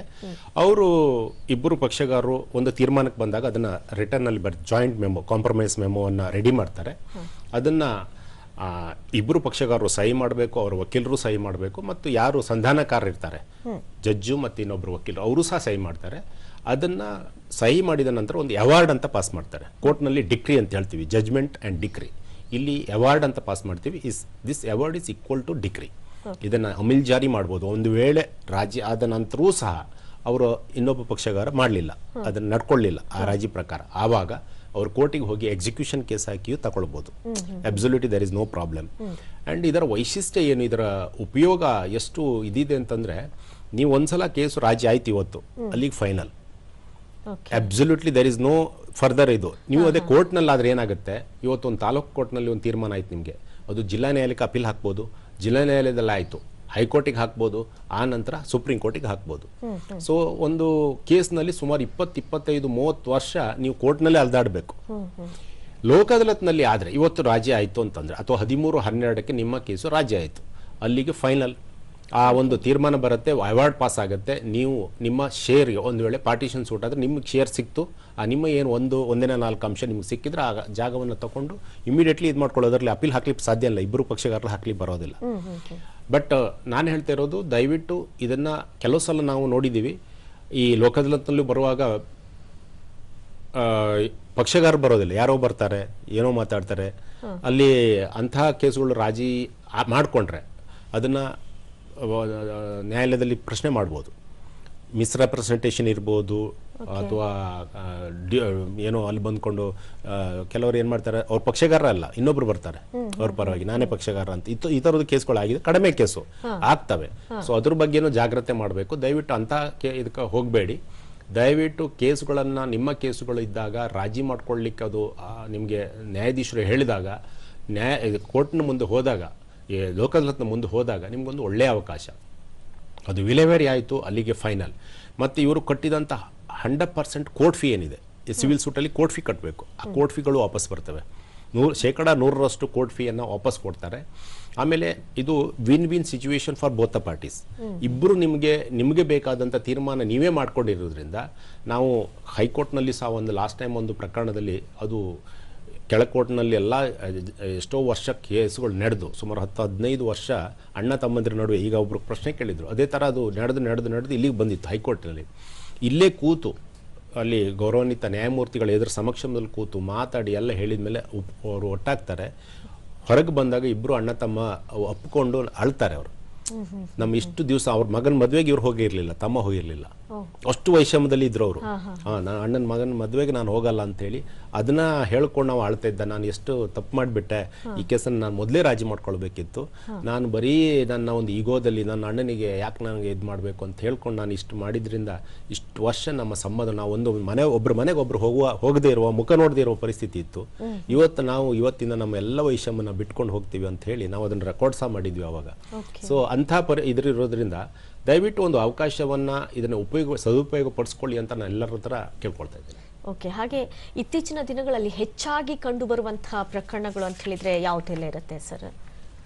ಅಂದ್ರೆ ಲೋಕ ಅದಾಲತ್ನಲ್ಲಿ ರಾಜ್ಯ ಅದೇ ನಾವು ಮಾಮೂಲಿ ನಾನು ಹೇಳಿದ್ನಲ್ಲ, ಮ್ಯಾಕ್ಸಿಮಮ್ ನಮ್ಮ ಫೋಕಸ್ ಇರುವುದು ಮತ್ತು ಲೋಕ ಅದಾಲತ್ತಿಗೆ ಸೂಟ್ ಆಗಿ ರಾಜಿ ಮಾಡ್ಕೊಳ್ತಕ್ಕಂಥ ಕೇಸು ಒಂದು ಮೋಟಾರ್ ವೆಹಿಕಲ್ ಆಕ್ಸಿಡೆಂಟ್ ಕೇಸ್. ಶೀಘ್ರವಾಗಿ ಪರಿಹಾರ ಕೊಡ್ಲಿಕ್ಕಾಗತ್ತೆ. ಅಪಘಾತದಲ್ಲಿ ನೊಂದ್ಕೊಂಡಿರ್ತಾರೆ, ಗಾಯಗೊಂಡಿರ್ತಾರೆ, ಸತ್ತೋಗಿರ್ತಾರೆ, ಹೆಂಡತಿ ಮಕ್ಕಳು ಇರ್ತಾರೆ, ಅವರಿಗೆ ಹಣಕಾಸಿನ ಸಹಾಯ ಅಥವಾ ಅವಶ್ಯಕತೆ ತುಂಬ ಇರೋದ್ರಿಂದ ಈ ಲೋಕ ಅದಾಲತ್ನಲ್ಲಿ ರಾಜಿ ಮಾಡ್ಕೊಂಡಾಗ ಇಮಿಡಿಯೇಟ್ ಆಗಿ ಅವ್ರಿಗೆ ಹಣ ಸಿಗುತ್ತೆ. ಆದ್ರಿಂದ ಲೋಕ ಅದಾಲತ್ ಕೇಸು, ಈ ಲೋಕ ಅದಾಲತ್ನಲ್ಲಿ ಈ ಒಂದು ಆಕ್ಸಿಡೆಂಟ್ ಅಪಘಾತ ಪರಿಹಾರ ಕೇಸ್ಗಳನ್ನು ನಾವು ಕಾನ್ಸಂಟ್ರೇಟ್ ಮಾಡಿ ಆದಷ್ಟು ಜಾಸ್ತಿ ನಾವು ಪ್ರಕರಣ ಇದು ಮಾಡ್ತೀವಿ. ಇನ್ನೊಂದು ಲ್ಯಾಂಡ್ ಅಕ್ವಿಷನ್ ಕೇಸ್. ಸೊ ಒಬ್ಬ ಜಾಗವನ್ನು ಸರ್ಕಾರ ಒತ್ತುವರಿ ಮಾಡಿ ಯಾವುದೋ ಒಂದು ಇದಕ್ಕೆ ಪ್ರಾಜೆಕ್ಟಿಗೆ ಒತ್ತುವರಿಯಾಗಿರುತ್ತೆ, ಅವನಿಗೂ ಸಹ ಹಣಕಾಸಿನ ಅವಶ್ಯಕತೆ ಇರುತ್ತೆ. ಆ ಕೇಸುಗಳನ್ನು ನಾವು ರಾಜಿ ಮಾಡ್ತೀವಿ. ಇದರ ಬಗ್ಗೆ ಹಲವಾರು ನಾವು ಮೀಟಿಂಗನ್ನು ಮಾಡಿ ಸರ್ಕಾರದ ಅಧಿಕಾರಿಗಳಿಗೂ ನಾವು ಇದನ್ನು ಹೇಳಿದ್ವಿ, ಹಣವನ್ನು ಇಮ್ಮಿಡಿಯೇಟಾಗಿ ಕೊಡಿ. ಇದರಿಂದ ಸರ್ಕಾರದಕ್ಕೂ ಸಹ ಒಳ್ಳೆಯ ಇದು. ಯಾಕಂದರೆ ನೀವು 1 ವರ್ಷದ ನಂತರ ಹಣ ಕೊಡಲಿಲ್ಲ, ಡಿಲೇ ಮಾಡಿದರೆ 15% ಇಂಟ್ರೆಸ್ಟ್, 15% ಇಂಟ್ರೆಸ್ಟ್ ಕೊಡಬೇಕಾಗುತ್ತೆ ಸರ್ಕಾರ. ಆದ್ದರಿಂದ ನಾವು ಇದಕ್ಕೆ ಸರ್ಕಾರಕ್ಕೂ ಇದರ ಬಗ್ಗೆ ನಾವು ಮನವಿ ಮಾಡಿದ್ದೀವಿ ಮೀಟಿಂಗ್ನಲ್ಲಿ. ದಯವಿಟ್ಟು ಇದರ ಬಗ್ಗೆ ನಿಮ್ಮ ಯಾರು ಲ್ಯಾಂಡ್ ಅಕ್ವಿಷನ್ ಆಫೀಸರ್ ಇರ್ತಾರೆ ಅವರಿಗೂ ಹೇಳಿ ಹೆಚ್ಚು ಕೇಸುಗಳನ್ನು ರಾಜಿ ಮಾಡ್ಕೊಳ್ಳಿಕ್ಕೆ ಸಹಕಾರ ಮಾಡಿ. ಇದರಿಂದ ನಿಮ್ಮ ಎಕ್ಸ್ಚೆಕ್ಕರಿಗೂ ಸಹ ಇದು ಲಾಭ ಅಂತ. ಇನ್ನೊಂದು 138 ಚೆಕ್ ಬೌನ್ಸ್ ಕೇಸ್. ನಮ್ಮ ರಾಜ್ಯದಲ್ಲಿ ಇರುವ ಕ್ರಿಮಿನಲ್ ಕೇಸ್ನಲ್ಲಿ 30% ಇರುವುದು 138. ಚೆಕ್ ಬೌನ್ಸ್ ಕೇಸ್ಗಳು ಸಿಕ್ಕಾಪಟ್ಟೆ ಚೆಕ್ ಬೌನ್ಸ್ ಕೇಸ್ಗಳಿದ್ದಾವೆ. ಸೊ ಇದನ್ನು ಸಹ ರಾಜಿ ಮಾಡ್ಕೊಳ್ಳಿಕ್ಕೆ ಅತ್ಯಂತ ಸಿಂಪಲ್ ಕೇಸ್ಗಳು. ಸೊ ಅದನ್ನು ಸಹ ನಾವು ರಾಜಿ ಮಾಡ್ಕೊಳ್ಬೋದು.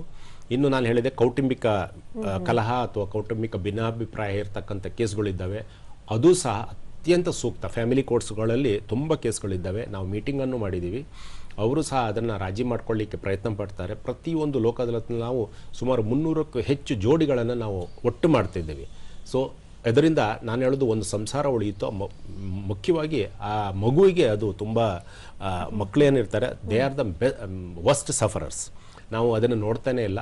ಸೊ ಅದರ ಬಗ್ಗೆನೂ ಅಲ್ಲಿ ಆ ಒಂದು ಲೋಕದಲ್ಲಿ ಅದ್ರ ಬಗ್ಗೆನೂ ಹೇಳ್ತಾರೆ. ಆದ್ರಿಂದ ಎಷ್ಟೋ ಜನ ಒಟ್ಟಾಗ್ತಾರೆ, ಮಗುವಿನ ಮುಖ ನೋಡಿಕೊಂಡು ಹೌದು ಆ ಮಗುವಿನ ಮುಂದಿನ ಲೈಫ್ ಏನಿದೆ, ಬಾಳ್ವೆ ಏನಿದೆ ಅದು ಹಾಳಾಗಬಾರ್ದು ಅಂತ ಹೇಳಿ ಇವರು ಲೋಕದರತ್ನಲ್ಲಿ ಹೇಳಿದ ನಂತರ ಮನವರಿಕೆ ಮಾಡಿಕೊಂಡು ಎಷ್ಟೋ ಗಂಡ ಹೆಂಡತಿ ಒಟ್ಟಾಗಿ ಹೋಗಿದ್ದು ಇದೆ. ಸೊ ಈ ಎಲ್ಲ ಪ್ರಕರಣಗಳು ಪಾರ್ಟಿಷನ್ ಸೂಟ್, ಅದು ಸಹ ಅತ್ಯಂತ ಯೋಗ್ಯ ಮತ್ತು ಸೂಕ್ತ ಕೇಸು ರಾಜಿ ಮಾಡ್ಕೊಳ್ಳಿಕ್ಕೆ. ಅದನ್ನು ನಾವು ಫೋಕಸ್ ಮಾಡ್ತೀವಿ. ಇನ್ನು ನಾವು ರಾಜಿ ಮಾಡ್ಕೊಳ್ಳಿಕ್ಕೆ ನಾವು ಖಾಲಿ ಇಷ್ಟನ್ನು ಮಾತ್ರ ನಾವಿಲ್ಲಿ DRT ಡೆಟ್ ರಿಕವರಿ ಟ್ರಿಬ್ಯುನಲ್ ಇದೆ, ಅಲ್ಲಿಯೂ ನಾವು ರಾಜಿ ಮಾಡ್ಕೊಳ್ತಾರೆ. ಇನ್ನು ಕನ್ಸ್ಯೂಮರ್ ಫೋರಮಲ್ಲೂ ಇದೆ, ರೇರಾದಲ್ಲೂ ಇದೆ. ಸೊ ನಾವೆಲ್ಲ ಕಡೆ ಹೋಗಿ ಕೇಸುಗಳನ್ನು ರಾಜಿ ಮಾಡ್ಕೊಂಡು, ಈಗ ನಾನು ಹೊಸದಾಗಿ ಕೋಆಪರೇಟಿವ್ ಸೊಸೈಟಿ ಕೇಸ್ಗಳಿರ್ತವೆ, ಅಲ್ಲಿ ಸಾಲ ತಗೊಂಡಿರ್ತಾರೆ, ಅಡಮಾನ ಮಾಡಿರ್ತಾರೆ ಭೂಮಿಯನ್ನು, ಕೋಆಪರೇಟಿವ್ ಸೊಸೈಟಿಗಳಲ್ಲಿ ಅದನ್ನು ಜಪ್ತು ಮಾಡ್ತಾರೆ, ರಿಕವರಿ ಆಗದಿದ್ರೆ ಹಣ ವಾಪಸ್ ಕೊಡ್ತಿದ್ರೆ. ಸೊ ಅಂಥ ಕೇಸುಗಳು ಇಲ್ಲಿ KT ಇಲ್ಲಿ ತುಂಬ ಇದ್ದಾವೆ. ಕರ್ನಾಟಕ ಅಪೆಲೇಟ್ ಟ್ರೈಬ್ಯುನಲ್ನಲ್ಲಿ ನಾನು ಈಗಾಗಲೇ ಒಂದು ಲೆಟರನ್ನು ಸಹ ಅಲ್ಲಿ ಚೇರ್ಮನ್ಗೆ ಬರೆದು, ನಿಮ್ಮಲ್ಲಿ ಇರತಕ್ಕಂಥ ಕೇಸು ಜಿಲ್ಲೆಯಲ್ಲೂ ಇದ್ದಾವೆ, ಖಾಲಿ ರಾಜ್ಯದಲ್ಲಿ ಮಾತ್ರ ಅಲ್ಲ, ಜಿಲ್ಲೆಯಲ್ಲಿಯೂ ಪ್ರತಿ ಜಿಲ್ಲೆಯಲ್ಲಿ ಈ ಕೋಆಪರೇಟಿವ್ ಕೇಸಸ್ಗಳು ತುಂಬ ಇದ್ದಾವೆ. ತುಂಬ ಜನರ ಆಸ್ತಿ ಜಪ್ತಿ ಆಗಿರ್ತವೆ. ಸೊ ಅದನ್ನು ಸಹ ರಾಜಿ ಮಾಡ್ಕೊಳ್ಳಿಕ್ಕೆ ಒಳ್ಳೆ ಅವಕಾಶ ಇರೋದ್ರಿಂದ ಅವರಿಗೂ ಸಹ ನಾನು ಮನವಿ ಮಾಡಿದ್ದೀನಿ, ನಿಮ್ಮ ಎಲ್ಲ ಸಂಬಂಧಪಟ್ಟ ಅಧಿಕಾರಿಗಳಿಗೆ, ಆಫೀಸರ್ಸಿಗೆ ಹೇಳಿ ಈ ಒಂದು ಲೋಕಾದಾಲತಲ್ಲಿ ತಾವೂ ಭಾಗಿಯಾಗಿ ಅಂತ ಹೇಳಿದ್ದೀವಿ. ಅದೇ ಥರ ಸೀನಿಯರ್ ಸಿಟಿಜನ್ ಆ್ಯಕ್ಟ್ನಲ್ಲಿ ಕೇಸುಗಳು ಅಸಿಸ್ಟೆಂಟ್ ಕಮಿಷನರ್ ಟ್ರೈಬ್ಯುನಲ್ಲಿದ್ದಾವೆ. ನಾನು ಮೊನ್ನೆ ನೋಡಿದಾಗ ತುಂಬ ಕೇಸುಗಳು ಅಲ್ಲಿ ಹಲವಾರು ವರ್ಷಗಳಿಂದ, ಯಾಕಂದರೆ ಅವರು ಬ್ಯುಸಿ ಇರ್ತಾರೆ, ಅವರಿಗೂ ಕೇಸ್ಗಳು ಹಿಯರಿಂಗ್ ಮಾಡಲಿಕ್ಕೆ ಆಗ್ತಾಯಿಲ್ಲ. ಅಂತಹ ಕೇಸುಗಳನ್ನು ಸಹ ಲೋಕದಾಲತಿಗೆ ಕಳಿಸ್ಕೊಡ್ಬೇಕು ಅಂತ ಹೇಳಿ ಇವತ್ತು ನಾವು ಒಂದು ಕೆಲವು ಪ್ರಕರಣಗಳನ್ನು ಜಸ್ಟಿಸ್ ಗುರುರಾಜನ್ ಸಾಹೇಬರು ನಮ್ಮ ಒಂದು ನಾಲ್ಸಾ ಸ್ಕೀಮ್ ಇದೆ ಅದರ ಹೆಡ್ ಮಾಡ್ತಿದ್ದಾರೆ, ಚೇರ್ಮನ್ ಆಗಿದ್ದಾರೆ. ಅವರು ಇದರ ಬಗ್ಗೆ ಹೇಳಿ ಬೆಂಗಳೂರಿನಲ್ಲಿ AC ಕೋರ್ಟ್ನಲ್ಲಿರ್ತಕ್ಕಂಥ ಸೀನಿಯರ್ ಸಿಟಿಜನ್ಗೆ ಹಿರಿಯ ನಾಗರಿಕರಿಗೆ ಸಂಬಂಧಪಟ್ಟಂಥ ಕೇಸುಗಳನ್ನು ರಾಜಿ ಮಾಡ್ಕೊಳ್ಳಿಕ್ಕೆ ನಾವು ಅದಕ್ಕೆ ರೆಫರ್ ಮಾಡಿದ್ದೀವಿ. ಓಕೆ ಆವಾಗಲೇ ನೀವು ಹೇಳ್ತಾ ಇದ್ರಿ, ಈಗ ಈ ಗಂಡ ಹೆಂಡತಿಯ ಒಂದು ಕೇಸಸ್ ಬಗ್ಗೆ ನಾವು ನೋಡೋದಾದ್ರೆ, ಈಗ ಮಗುವಿನ ಮುಖ ನೋಡಿ ಅವರು ಮತ್ತೆ ರಾಜಿ ಆಗಿರುವಂಥದ್ದು ಇತ್ಯರ್ಥ ಆಗಿದೆ ಅಂತ ಹೇಳಿದ್ರೆ, ಹಾಗೆ ಕೆಲವೊಂದು ಕಡೆಗಳಲ್ಲಿ ನಾವು ನೋಡೋದಾದ್ರೆ ಈಗ ಕೆಲವೊಂದು ನಿಶ್ಚಯ ಆಗಿರುತ್ತೆ, ಮತ್ತೆ ಅಲ್ಲಿ ಮದುವೆ ಆಗೋದಿಲ್ಲ, ಯಾವುದೋ ಒಂದು ಕಾರಣಕ್ಕೆ ಅಲ್ಲಿ ಬೇರ್ಪಟ್ಟಿರ್ತಾರೆ. ಕೆಲವೊಂದು ಕಡೆಗಳಲ್ಲಿ ನಾವು ನೋಡೋದಾದ್ರೆ ಮದುವೆ ಆಗತ್ತೆ, ಮದುವೆ ಆಗಿ ಒಂದು ಇನ್ನೇನು 2-3 ದಿನಗಳಲ್ಲಿ ಅವರು ಮತ್ತೆ ಏನೋ ದೂರ ಆಗುವಂಥದ್ದು, ಇಂಥದ್ದು ಕೂಡ ನಾವು ನೋಡಿರ್ತೀವಿ. ಈ ಸಂದರ್ಭದಲ್ಲಿ ಯಾವ ರೀತಿಯಾಗಿ ಒಂದು ಇದನ್ನ ಇತ್ಯರ್ಥ ಮಾಡ್ಕೋಬಹುದು? ಕೌಟುಂಬಿಕ ಈ ಒಂದು ಇವೆಲ್ಲ ಕೌಟುಂಬಿಕ ಭಿನ್ನಾಭಿಪ್ರಾಯ, ಕಲಹ ಏನು ಬೇಕಾದ್ರೆ ಕರೆದುಕೊಳ್ಳಿ. ಈ ಕೇಸುಗಳಲ್ಲಿ ನಿಮಗೆ ಗೊತ್ತಿದ್ದಾಗೆ ಕರ್ನಾಟಕದ ನ್ಯಾಯದೇವಗಲ ಬಿಲ್ಡಿಂಗಲ್ಲಿ, ನಮ್ಮ ಆಫೀಸು ಅಲ್ಲೇ ಇದೆ, ನ್ಯಾಯದೇವಗಲ ಬಿಲ್ಡಿಂಗಲ್ಲಿ ಮೀಡಿಯೇಷನ್ ಸೆಂಟರ್ ಇದೆ, ಕರ್ನಾಟಕ ಮೀಡಿಯೇಷನ್ ಸೆಂಟರ್ KMC ಅಂತ ಹೇಳ್ತೀವಿ. ಇದು ಪ್ರತಿ ಜಿಲ್ಲೆಯಲ್ಲೂ ಸಹ ಇದೆ. ಪ್ರತಿ 28 ಜಿಲ್ಲೆಯಲ್ಲಿ ಮಧ್ಯಸ್ಥಿಕ ಕೇಂದ್ರಗಳಿದ್ದಾವೆ. ಅದನ್ನು ನಮ್ಮ ಲೀಗಲ್ ಸರ್ವಿಸ್ ಅಥಾರಿಟಿ ಅಂಡರ್ ಬರುತ್ತೆ, ನಾವು ಅದನ್ನು ಹ್ಯಾಂಡಲ್ ಮಾಡ್ತಾ ಇದ್ದೀವಿ. ಸೊ ಈ ಕೌಟುಂಬಿಕ ಕೇಸುಗಳಲ್ಲಿ ಏನಾಗುತ್ತೆ ಅಂತಂದರೆ, ಇದು ನ್ಯಾಯಾಲಯವು ತೀರ್ಪಿನಲ್ಲೂ ಹೇಳಿದ ವಿಚಾರ. ಅಲ್ಲಿ ಅವರಿಗೆ ನಾವು ಕನ್ಸಲೇಷನ್ ಮಾಡಬೇಕಾಗತ್ತೆ, ಮೀಡಿಯೇಷನ್ ಮಾಡಬೇಕಾಗತ್ತೆ, ಪಕ್ಷಗಾರರಿಗೆ ಹೇಳಬೇಕಾಗತ್ತೆ. ಅಲ್ಲಿ ಒಬ್ಬ ಟ್ರೈನ್ಡ್ ಮೀಡಿಯೇಟರ್ ಇರ್ತಾರೆ, ಅವರು ಒಬ್ಬ ಪಕ್ಷಗಾರನೊಟ್ಟಿಗೆ ಕೂತ್ಕೊಂಡು ಮಾತಾಡ್ತಾರೆ, ಇಬ್ಬರನ್ನು ಕರೆದು ಮಾತಾಡ್ತಾರೆ. ಇದು ತಾವು ಹೇಳಿದಾಗೆ ಅದು ಕೆಲವು ಸಲ ಕೌಟುಂಬಿಕ ಕೇಸುಗಳಲ್ಲಿ ಎಲ್ಲ ಹೆಚ್ಚಿನ ಕೇಸುಗಳಲ್ಲಿ ಏನಾಗುತ್ತೆ ಅಂತಂದರೆ, ಇದು ಸಣ್ಣ ಸಣ್ಣ ವಿಚಾರಗಳು, ಕಲಹಗಳಿರ್ತವೆ, ಈಗೋ ಇರ್ತದೆ, ನಾನು ಕಮ್ಮಿಯ, ಅವನು ಕಮ್ಮಿಯ, ಅವಳು ಕಮ್ಮಿಯ, ಈ ಥರದ್ದೆಲ್ಲ ಸಣ್ಣ ಸಣ್ಣ ವಿಚಾರಗಳಲ್ಲಿ ಕೆಲವು ಸಲ ಕಸ್ಟಡಿ ಮ್ಯಾಟರು, ಮಗುನ ನನಗೆ ಬೇಕು ಅಂತಾರೆ, ಮಗುನ ಒಂಥರ ವಸ್ತು ಥರ ನಾವು ನೋಡಿಕೊಂಡು ಇಬ್ಬರು ಹಡದಾಡ್ತಾರೆ, ಆ ಮಗುಗೆ ಇಬ್ಬರು ಬೇಕು, ಅದನ್ನು ಅರ್ಥ ಮಾಡ್ಕೊಳ್ಳದೆ ಅದು ಸಹ ತುಂಬ ಕಸ್ಟಡಿ ಮ್ಯಾಟರ್ಸ್ಗಳಿದ್ದಾವೆ. ಆ ಕಸ್ಟಡಿ ಮ್ಯಾಟರ್ಗಳಲ್ಲಿ ಖಾಲಿ ಮಗುನ ತನ್ನ ವಶಕ್ಕೆ ಪಡೆಯೋದಕ್ಕೋಸ್ಕರ ಇನ್ನೊಬ್ಬ ಪಕ್ಷಗಾರನ ಮೇಲೆ ಅನಾವಶ್ಯಕವಾದಂಥ ಒಂದು ಏನು ಅಪಾದನೆ ಮಾಡ್ತಕ್ಕಂಥ ಕೇಸುಗಳಿದ್ದಾವೆ, ಎಷ್ಟು ಸೀರಿಯಸ್ ಆಗಿ ಅಪಾದನೆ ಮಾಡಿದ್ದು ಇದ್ದಾವೆ. ಸೊ ಈ ಥರದ್ದೆಲ್ಲ ಇದ್ದಾಗ ಅದಕ್ಕೆ ಬೆಸ್ಟ್ ಮೆಥಡ್ ಕ್ಯೂರ್ ಮಾಡ್ಲಿಕ್ಕೆ ಬೆಸ್ಟ್ ಅಂತಂದರೆ ಇದು ಮೀಡಿಯೇಷನ್ಗೆ ಕಳಿಸ್ತಕ್ಕಂಥದ್ದು. ಮತ್ತೆ ಈ ಕೌಟುಂಬಿಕ ವ್ಯಾಜ್ಯದಲ್ಲಿ ಈಗ ನೀವು ಹೇಳಿದಾಗ 2-3 ದಿವಸದಲ್ಲಿ ಒಂದು ಮದುವೆ ಆಗಿ ಇದಾಯ್ತು ಅಂತ ಹೇಳಿ ಇಮಿಡಿಯೇಟ್ಲಿ ಪೊಲೀಸ್ ಸ್ಟೇಷನ್ಗೆ ಹೋಗಿ ಕಂಪ್ಲೇಂಟ್ ಕೊಟ್ಬಿಡ್ತಾರೆ, 490A ಹಾಕಿಬಿಡ್ತಾರೆ. It is very easy because the law always in favour of the weaker section, woman and the downtrodden people. ಆ ಕೇಸ್ ಹಾಕಿದಾಗ ಏನಾಗುತ್ತೆ, ಕೇಸು ಮುಂದುವರೆದ ಹಾಗೆ ವೈಮನಸ್ಸು ಜಾಸ್ತಿ ಆಗಿಬಿಡುತ್ತೆ. ಕೇಸ್ ಹಾಕಿದ್ರಿ, ಆ ಗಂಡ, ಅವನ ತಾಯಿ, ಅವನ ಸಹೋದರರು, ತಂಗಿ ಎಲ್ಲ ಜೈಲಿಗೆ ಹೋಗ್ಬಿಡ್ತಾರೆ. ಆಮೇಲೆ ಅದು ಒಟ್ಟು ಮಾಡೋದು ಕಷ್ಟ ಆಗುತ್ತೆ. ಅದಕ್ಕೆ ಸುಪ್ರೀಂ ಕೋರ್ಟ್ನವ್ರು ಏನು ಹೇಳಿದರು ಅಂತಂದರೆ, ಇಂತಹ ಕೌಟುಂಬಿಕ ಕೇಸುಗಳಲ್ಲಿ ನೀವು ಫಸ್ಟ್ ಮೀಡಿಯೇಷನ್ಗೆ ಕಳಿಸ್ಬೇಡಿ, ರೆಫರ್ ಮಾಡಿ, ಸೆಟ್ಲ್ ಮಾಡ್ಲಿಕ್ಕೆ ನೋಡಿ. ಅದಾಗದಿದ್ರೆ ಆಮೇಲೆ ಇದನ್ನ ನೀವು ಕೇಸನ್ನ ಮುಂದುವರಿಸಿ ಅಂತ ಹೇಳಿ ಡೈರೆಕ್ಷನ್ ಕೊಟ್ಟಿದ್ದಾರೆ. ಹಾಗೆ ಅವಾಗಲೇ ನೀವು ಹೇಳ್ತಾ ಇದ್ರಿ, ಈಗ ಒಂದು ಮಗು ಇರುವಂತಹ ಸಂದರ್ಭದಲ್ಲಿ ಗಂಡ ಹೆಂಡತಿಯರು ಈಗ ಕೆಲವ್ರು ಹೇಳ್ಬೋದು, ಈಗ ಮಗುವನ್ನ ನಾನು ನೋಡ್ಕೋತೀನಿ ಅಥವಾ ನಾನು ನೋಡ್ಕೋತೀನಿ ಅಂತ ಗಂಡ ಹೆಂಡತಿಯ ಮಧ್ಯೆ ಈ ಒಂದು ಕಿತ್ತಾಟಗಳು ಉಂಟಾಗ್ಬೋದು. ಹಾಗೆ ಇನ್ನು ಕೆಲವು ಸಂದರ್ಭದಲ್ಲಿ ಈಗ ಅವಳು ನೋಡ್ಕೊಳ್ಳಿ ಇವ್ನು ನೋಡ್ಕೊಳ್ಳಿ ಆ ರೀತಿ ಒಂದು ಪರಿಸ್ಥಿತಿ ಕೂಡ ಎದುರಾಗ್ಬೋದು. ಈ ಸಂದರ್ಭದಲ್ಲಿ ಏನ್ ಮಾಡ್ಬೋದು? ಇದು ಸೇಮ್ ಪ್ರಕ್ರಿಯೆ ಇದೆ. ಅಡಾಪ್ಷನ್ ಇದು ಕಸ್ಟಡಿ ಮ್ಯಾಟರ್ಗಳಲ್ಲಿ ಮುಖ್ಯವಾಗಿ ನ್ಯಾಯಾಲಯವು ತೀರ್ಮಾನ ಮಾಡುತ್ತೆ. ನ್ಯಾಯಾಲಯ ತೀರ್ಮಾನ ಮಾಡುವ ಮೊದಲು ನಾ ಹೇಳಿದ್ದು ಈ ಮೀಡಿಯೇಷನ್ ಪ್ರೋಸೆಸ್ ಆಗುತ್ತೆ. ಅವರನ್ನು ರಾಜಿ ಮಾಡ್ಲಿಕ್ಕೆ ಎಲ್ಲ ತರದ ಪ್ರಯತ್ನಗಳು ಆಗ್ತವೆ. ಅಲ್ಲಿ ಫೇಲ್ ಆದಾಗ ಅದು ಕೋರ್ಟ್ನಲ್ಲಿ ಬಂದು ಆಮೇಲೆ ಕೋರ್ಟ್ನಲ್ಲಿ ಕಾನೂನು ಪ್ರಕಾರ ಆ ಮಗುವಿನ ಹತ್ರ ಕೇಳ್ತಾರೆ, ನೀ ಯಾರೊಟ್ಟಿಗೆ ಇರ್ತೀಯಪ್ಪ ಅಂತ ಹೇಳಿ. ಮಗುವಿನ ಹೇಳಿಕೆಯು ಬಹಳ ಇಂಪಾರ್ಟೆಂಟ್ ಇರುತ್ತೆ. ಯಾಕಂದ್ರೆ ultimately it is the interest of that child. ನಾವು ಪೇರೆಂಟ್ಸ್ ಇದಲ್ಲ, ಮಗು ಅಲ್ಟಿಮೇಟ್ಲಿ ಮಗುವಿನ ರಕ್ಷಣೆ ಮಾಡೋದು. ಯಾಕಂದ್ರೆ it's A minor and it is the duty of the court. The court will be the custodian, guardian of that child. ಅವರ ಪೇರೆಂಟ್ಸ್ಗಳು ಗಲಾಟೆ ಮಾಡ್ತಿರುವಾಗ ಅಥವಾ ಅವರಲ್ಲಿ ಭಿನ್ನಾಭಿಪ್ರಾಯ ಇದ್ದಾಗ ಮಗುವಿನ ಒಂದು ಸೂಕ್ತ ರಕ್ಷಣೆ ಮಾಡೋದು, ಮಗುವಿಗೆ ಬೇಕಾದ ಹಾಗೆ ಒಳ್ಳೆಯ ಒಂದು ತೀರ್ಮಾನ ಕೊಡೋದು ನ್ಯಾಯಾಧೀಶರ ಕರ್ತವ್ಯ ಆಗಿರೋದ್ರಿಂದ ಖಂಡಿತವಾಗಿ ನ್ಯಾಯಾಧೀಶರು ಅದರಲ್ಲಿ ಯಾರು ಸೂಕ್ತವಾಗಿ ಮಗುವನ್ನು ಚೆನ್ನಾಗಿ ನೋಡ್ಕೊಳ್ತಾರೆ, ಅದಕ್ಕೆ ಮಗು ವಿದ್ಯಾಭ್ಯಾಸ ಕೊಡ್ತಾರೆ, ಮಗುವಿನ ಲಾಲನೆ ಪೋಷಣೆ ಮಾಡ್ತಾರೆ, ಅಂಥವರ ಕಸ್ಟಡಿಗೆ ಮಗುವನ್ನು ಕೊಡ್ತಾರೆ. ಓಕೆ. ಹಾಗೆ ಇವಾಗ ಏನಾದರೂ ಒಂದೀಗ ಕಾನೂನು ಸೇವೆ ನೀಡಬೇಕು ಅಂತ ಇದ್ದಲ್ಲಿ ಒಂದು ಸಾರ್ವಜನಿಕರಿಗೆ ಯಾವುದಾದ್ರೂ ಒಂದು ಸಹಾಯವಾಣಿ ಅನ್ನುವಂಥದ್ದು ಏನಾದರೂ ಇದೆಯಾ? ಹೇಗೆ?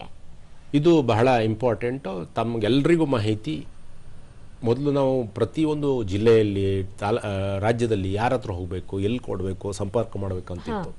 ಈಗ ನಮ್ಮಲ್ಲಿ ಒಂದು ಇಡೀ ದೇಶಾದ್ಯಂತ ಒಂದು ಹೆಲ್ಪ್ಲೈನ್, ನಾಲ್ಸಾ ಹೆಲ್ಪ್ಲೈನ್ ಅಂತೀವಿ, ಸಹಾಯವಾಣಿ 15100 1510. ದಯವಿಟ್ಟು ಎಲ್ಲರೂ ಇದನ್ನು ನೋಟ್ ಮಾಡ್ಕೊಳ್ಳಿ. ತಮಗೆ ಕಾನೂನಿನ ಬಗ್ಗೆ ಯಾವುದಾದ್ರೂ ಮಾಹಿತಿ ಬೇಕಿದ್ದಲ್ಲಿ, ಯಾವುದಾದ್ರೂ ಸಲಹೆ ಬೇಕಿದ್ದಲ್ಲಿ, ಯಾವುದಾದ್ರೂ ಸಹಾಯ ಬೇಕಿದ್ದಲ್ಲಿ ದಯವಿಟ್ಟು ಈ ಒಂದು ನಂಬರಿಗೆ ಕಾಲ್ ಮಾಡಿ. ನಮ್ಮಲ್ಲಿ ಪ್ರತಿ ಜಿಲ್ಲೆಯಲ್ಲಿ ಇಬ್ಬರು ವಕೀಲರನ್ನ ನಾವು ಪೆನಲ್ ಅಡ್ವೊಕೇಟ್ಸನ್ನು ನಾವು ನೇಮಕ ಮಾಡಿದ್ದೀವಿ.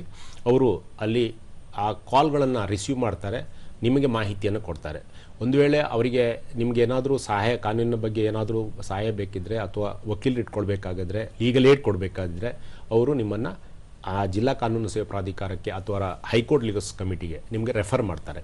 ಸೊ ಇದು ಹೆಚ್ಚು ಜನರು ಇದನ್ನು ಯೂಸ್ ಮಾಡಬೇಕು. ಈಗ ಫಾರ್ ಎಕ್ಸಾಂಪಲ್ ಚೈಲ್ಡ್ ಹೆಲ್ಪ್ಲೈನ್ 1098 ಎಲ್ಲರಿಗೂ ಗೊತ್ತಿದೆ. ಅದೇ ಥರ ನಾಲ್ಸಾ ಹೆಲ್ಪ್ಲೈನ್ ಅಂತ ನಾವು ಹೇಳ್ತೀವಿ. ಇದನ್ನು ಕಾನೂನಿಗೆ ಸಂಬಂಧಪಟ್ಟ ವಿಚಾರಗಳಿದ್ದಾಗ, ಸಹಾಯ ಬೇಕಾದಾಗ ತಾವು ದಯವಿಟ್ಟು ಅದನ್ನು ಕಾಲ್ ಮಾಡಿ. ಅದನ್ನು ನಮ್ಮಲ್ಲಿ ಸ್ವೀಕರಿಸಲಿಕ್ಕೆ ಎಲ್ಲ ಜಿಲ್ಲೆಯಲ್ಲಿ ನುರಿತ ವಕೀಲರುಗಳನ್ನು ನಾವು ನೇಮಿಸಿದ್ದೀವಿ. ಅವರ ಹತ್ರ ವಿಷಯದ ಬಗ್ಗೆ ನೀವು ಹೇಳಿದರೆ ಅವರು ಅದಕ್ಕೆ ಸೂಕ್ತ ಪರಿಹಾರವನ್ನು ಹೇಳ್ತಾರೆ. ಸೊ 15100 ಇದನ್ನು ನೋಟ್ ಮಾಡ್ಕೊಳ್ಳಿ, ದಯವಿಟ್ಟು ಉಪಯೋಗಪಡಿಸಿ. ಓಕೆ. ಹಾಗೆ 15100 ಅನ್ನುವಂಥ ಒಂದು ನಂಬರಿಗೆ ಕರೆಯನ್ನು ಮಾಡಿ ಅವರು ಒಂದು ಯಾವುದೇ ಒಂದು ಕಾನೂನಿನ ಒಂದು ಪ್ರಶ್ನೆಗಳಿದ್ರೆ, ಸಲಹೆಗಳಿದ್ರೆ ಅದನ್ನು ಪಡ್ಕೋಬಹುದು ಅಂತ ಹೇಳ್ತೀರಾ. ಓಕೆ. ಹಾಗೆ ಇವಾಗ ಈ ಒಂದು ಜನತಾ ನ್ಯಾಯಾಲಯದ ಮೂಲಕ ಈಗ ಉದಾಹರಣೆ ಸಹಿತ ನಾವು ಹೇಳೋದಾದ್ರೆ ಎಷ್ಟೋ ವರ್ಷಗಳಿಂದ ಇದಿರುವಂಥ ಒಂದು ಏನು ಕೋರ್ಟಲ್ಲಿ ಅಲಿತಾ ಇರ್ತಾರೆ, ಎಷ್ಟೋ ವರ್ಷಗಳಿಂದ ಆ ಕೇಸ್ಗಳು ನಡೀತಾನೆ ಇರ್ತವೆ. ಅಂಥದ್ದನ್ನು ಕೆಲವೇ ಒಂದು ಟೈಮಲ್ಲಿ ಒಂದು ಇತ್ಯರ್ಥಗೊಳಿಸಿರುವಂತಹ ಒಂದು ಉದಾಹರಣೆಯನ್ನ ನೀಡೋದಾದ್ರೆ? ನಾನೇ ನ್ಯಾಯಾಧೀಶನಾಗಿದ್ದೆ ಧಾರವಾಡದಲ್ಲಿ.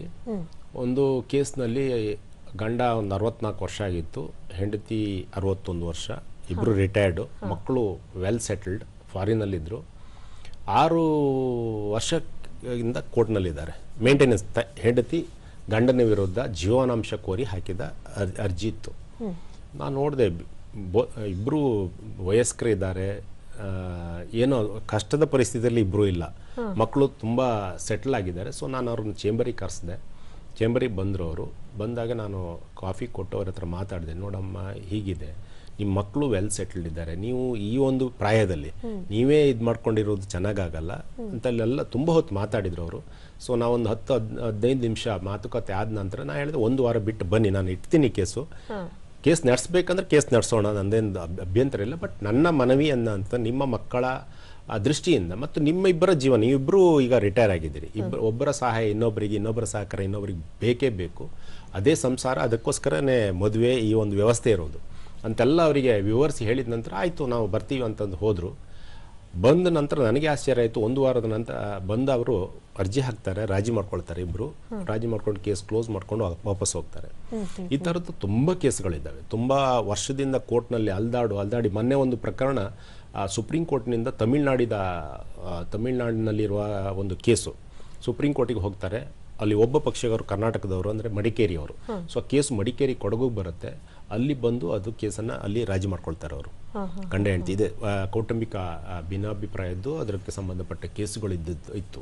ಸೊ ಹಲವಾರು ಇಂತಹ ಎಷ್ಟೋ ಪ್ರಕರಣ, ನಾ ಹೇಳಿದೆ ನಿಮ್ಗೆ 15 ವರ್ಷಕ್ಕಿಂತಲೂ ಹೆಚ್ಚು ಕೋರ್ಟ್ನಲ್ಲಿ ಅಲದಾಡಿ ಸುಸ್ತಾಗಿ ಇದ್ದವರು ಇದ್ದಾರೆ. ಇದು ಸಾರ್ವಜನಿಕರಿಗಾಗಿ ಒಂದು ಮಾಹಿತಿ ಏನಂದ್ರೆ, ಮೊನ್ನೆ ಒಂದು ಕೇಸ್ನಲ್ಲಿ ಸರ್ವೋಚ್ಚ ನ್ಯಾಯಾಲಯ ಒಂದು ತೀರ್ಪು ಕೊಡುತ್ತೆ. ಒಂದು ಕೇಸ್ನಲ್ಲಿ ಸುಮಾರು 30 ವರ್ಷ ಬರೀ ಕೋರ್ಟ್ನಲ್ಲಿದ್ದರು. 31 ವರ್ಷ ಕೆಳ ಕೋರ್ಟ್ನಿಂದ ಸುಪ್ರೀಂ ಕೋರ್ಟಿಗೆ 30ಕ್ಕೂ ಹೆಚ್ಚು ವರ್ಷ ಕೋರ್ಟ್ನಲ್ಲಿ ಗಲಾಟೆ ಮಾಡ್ಕೊಂಡು, ಗಂಡ ಹೆಂಡತಿ ಕೇಸು. ಗಂಡ ಹೆಂಡತಿ ಮೇಲೆ ಒಂದು 13 ಕೇಸ್ ಹಾಕಿದ್ರು, ಹೆಂಡತಿ ಗಂಡ ಮೇಲೆ ಒಂದು 13-14 ಕೇಸು, ಮತ್ತೆ ಬೇರೆ ಕೇಸು ಇಬ್ರು ಬೇರೆ ಅವರ ಸಂಬಂಧಿಕರದೆಲ್ಲ ಸೇರಿ ಮತ್ತೊಂದು 4-5 ಕೇಸು. ಇಷ್ಟು ಪ್ರಕರಣಗಳಲ್ಲಿ ಅದರದ್ದು ಗೂಡ್ನಲ್ಲಿ ಅವರಿಗೆ ವಾಸ ಮಾಡ್ಕೊಂಡಿದ್ದಾಗಿದ್ರು. ಸೊ ಅಂಥ ಕೇಸ್ನಲ್ಲಿ ನ್ಯಾಯಾಲಯ ಹೇಳಿತು, ಇಂತಹ ಪ್ರಕರಣಗಳನ್ನು ಮೊದಲು ರಾಜಿ ಮಾಡ್ಕೊಳ್ಳಿಕ್ಕೆ ನಾವು ಪ್ರಯತ್ನ ಮಾಡಬೇಕು. ಸೊ ಆ ಕೇಸ್ಗಳಲ್ಲಿ ಈ ಪೊಲೀಸ್ ಪ್ರಕ್ರಿಯೆ ಸ್ಟಾರ್ಟ್ ಆಗುವ ಮೊದಲು ಅವರನ್ನು ಸೆಟಲ್ ಮಾಡಲಿಕ್ಕೆ ಅಥವಾ ಒಟ್ಟುಗೂಡಿಸ್ಲಿಕ್ಕೆ, ಅದನ್ನು ಮೀಡಿಯೇಷನ್ ಮಾಡಲಿಕ್ಕೆ ನಾವು ಪ್ರಯತ್ನ ಮಾಡಬೇಕು ಅಂತ ಅಲ್ಲಿ ತೀರ್ಮಾನ ಮಾಡ್ತಾರೆ. ಸೊ ದಯವಿಟ್ಟು ಎಲ್ಲರ ಹತ್ರ ಮನವಿ, ಅಂತಹ ಕೌಟುಂಬಿಕ ಕಲಹಗಳು ಇದ್ದಾಗ ಅವರಿಗೆ ಸಲಹೆ ಮಾಡಿ ಮೀಡಿಯೇಷನ್ ಅಥವಾ ಲೋಕ್ ಅದಾಲತ್ನಲ್ಲಿ ಬಂದು ಆ ಕೇಸ್ಗಳನ್ನು ರಾಜಿ ಮಾಡಿಕೊಳ್ಳಲಿಕ್ಕೆ ಅವರು ಪ್ರಯತ್ನ ಪಡಬೇಕು ಅಂತ ನನ್ನ ಮನವಿ. ಓಕೆ, ಹಾಗೆ ಈಗ ಯಾವುದಾದ್ರೂ ಈಗ ಕ್ರಿಮಿನಲ್ ಮೊಕದ್ದಮೆ ಹಾಕಿರ್ತಾರೆ, ಸೊ ಆ ಸಂದರ್ಭದಲ್ಲಿ ಆದರೆ ಯಾವ ರೀತಿಯಾಗಿ ಒಂದು ಲೋಕ್ ಅದಾಲತ್ ಸಹಾಯಕ್ಕೆ ಬರುತ್ತೆ? ಅದು ನಾನು ಈಗಾಗಲೇ ಹೇಳಿದ್ದೀನಿ, ಕ್ರಿಮಿನಲ್ ಪ್ರಕರಣಗಳಲ್ಲಿ ಎಲ್ಲ ಕೇಸು ರಾಜಿ ಮಾಡ್ಕೊಳ್ಳಿಕ್ಕಾಗಲ್ಲ. ಫಾರ್ ಎಕ್ಸಾಂಪಲ್ ಮರ್ಡರ್ ಕೇಸ್ ನಾ ರಾಜಿ ಮಾಡ್ಕೊಳ್ತೀನಿ ಅಂತ ಹೇಳಿದ್ರು ಆಗೋದಿಲ್ಲ. ಇಬ್ರು ಬಂದರು, ಸತ್ತೋದನ್ನ ಮಗ ಬಂದು ಹೇಳ್ಬೋದು, ಇಲ್ಲ ಸರ್ ರಾಜಿ ಮಾಡಿ, ಇಲ್ಲ ಆಗೋದಿಲ್ಲ. ಸೊ ಅದೆಲ್ಲ serious offence. Is offence against state ಅಂತ ಹೇಳ್ತೀವಿ ನಾವು.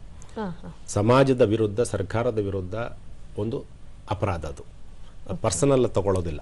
ಕೆಲವು ಪ್ರಕರಣಗಳು ಬೈದಾಡ್ತಾರೆ, ಏನೋ ಒಂದು ಸಿಟ್ಟಿನಲ್ಲಿ ಒಂದು ಅವಾಚ್ಯ ಶಬ್ದದಿಂದ ಬೈದಿರ್ಬೋದು, ಒಂದು ಪೆಟ್ಟು ಕೈಯಲ್ಲಿ ಹೊಡೆದಿರ್ಬೋದು.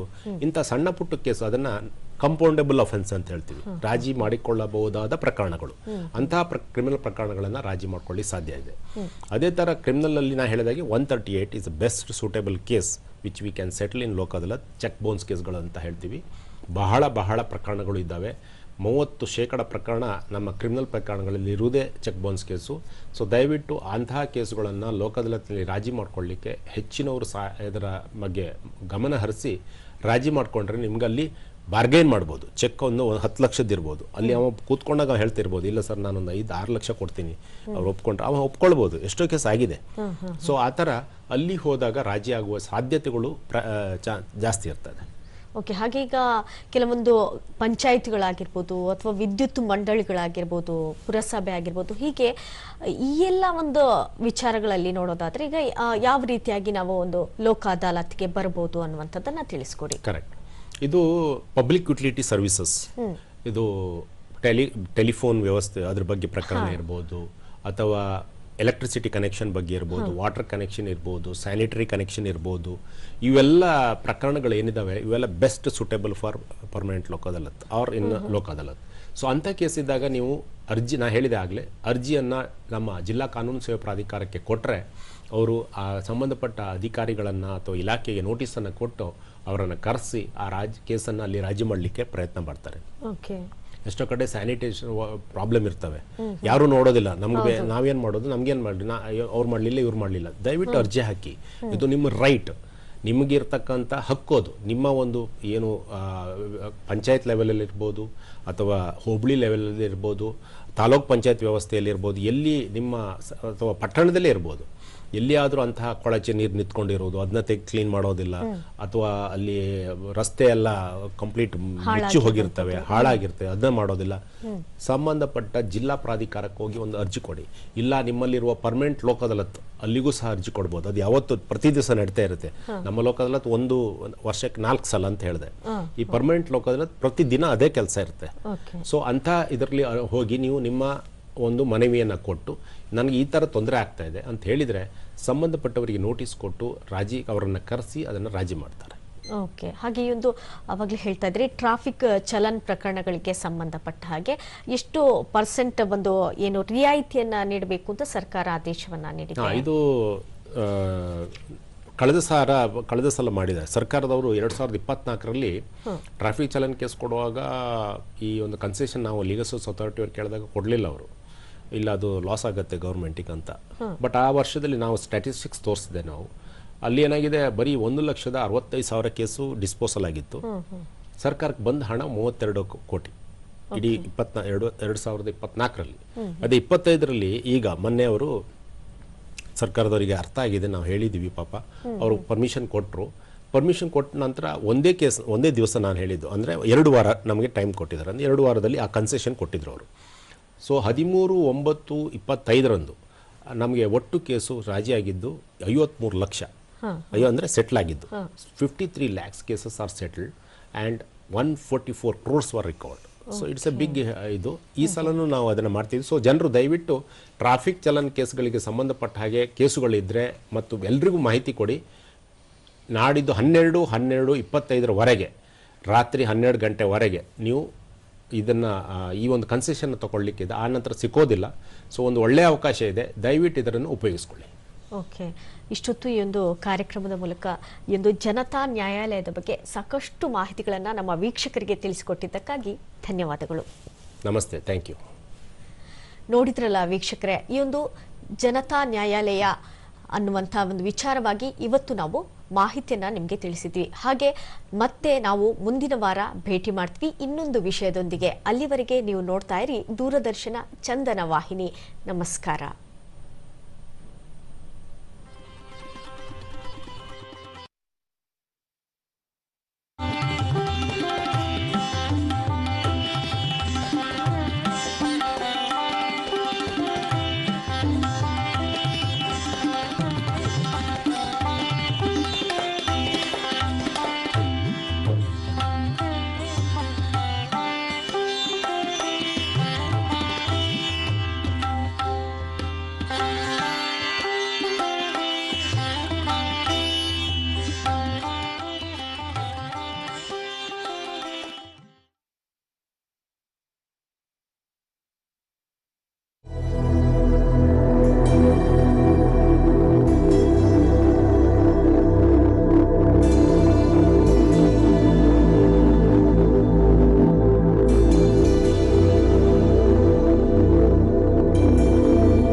ದೇಹವನ್ನು ಲಯಗೊಳಿಸಿ ಮನಸ್ಸನ್ನು ಮುದಗೊಳಿಸಿ ರೋಗವನ್ನು ಮಾಯ ಮಾಡುವುದೇ ಯೋಗ.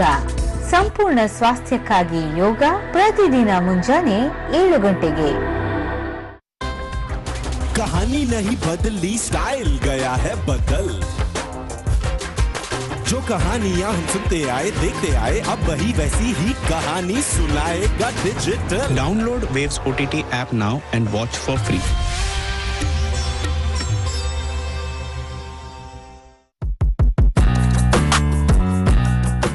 ಹೊಸ ಹೊಸ ಅಡುಗೆಗಳನ್ನ ನೋಡಿ ಕಲಿಯಬೇಕೆ? ಕಲಿತು ಮಾಡಲು ಬಿಸಿ ಬಿಸಿ ಸವಿಯಲು ನೀವು ಖುಷಿ ಖುಷಿ. ಹಾಗಾದರೆ ನಿಮಗಿದೆ ಇಲ್ಲೊಂದು ಸಂತೋಷದ ಸುದ್ದಿ. ಆರೋಗ್ಯಕರ ರುಚಿಕರ ಹುಳಿಯುಪ್ಪು ಸಿಹಿ ಖಾರ. ಹಿಂದೆ ನೀವೆಲ್ಲ ಆಹಾ ಎಂತ ರುಚಿ ಕಾರ್ಯಕ್ರಮ ನೋಡ್ತಾ ಬಂದಿದ್ದೀರಾ. ಆದರೆ ಇನ್ನು ಮುಂದೆ ಅದೇ ಕಾರ್ಯಕ್ರಮ ವಿಶೇಷ ಅತಿಥಿಗಳೊಂದಿಗೆ, ವಿಶೇಷ ಅಡುಗೆಗಳೊಂದಿಗೆ ಪ್ರಸಾರವಾಗ್ತಾ ಇದೆ. ರುಚಿ ಸವಿ ಸವಿ ರುಚಿ ಘಮಿಸುವ ರಸಪಾಕ. ರುಚಿ ಸವಿ ಸವಿ ರುಚಿ ಘಮಿಸುವ ರಸಪಾಕ. ಹಾಗಾದರೆ ತಪ್ಪದೇ ವೀಕ್ಷಿಸಿ ಆಹಾ ಎಂತ ರುಚಿ ಕಾರ್ಯಕ್ರಮ ಪ್ರತಿ ಶನಿವಾರ ಮಧ್ಯಾಹ್ನ 3 ಗಂಟೆಗೆ ನಿಮ್ಮ ನೆಚ್ಚಿನ ಚಂದನ ವಾಹಿನಿಯಲ್ಲಿ. ಜನಪ್ರಿಯ ಗಣ್ಯ ವ್ಯಕ್ತಿಗಳ ಸಾಧನೆಯ ಹಾದಿ, ಸ್ಫೂರ್ತಿಯ ಸೆಲೆ, ಮಾರ್ಗದರ್ಶನದ ನೆಲೆ.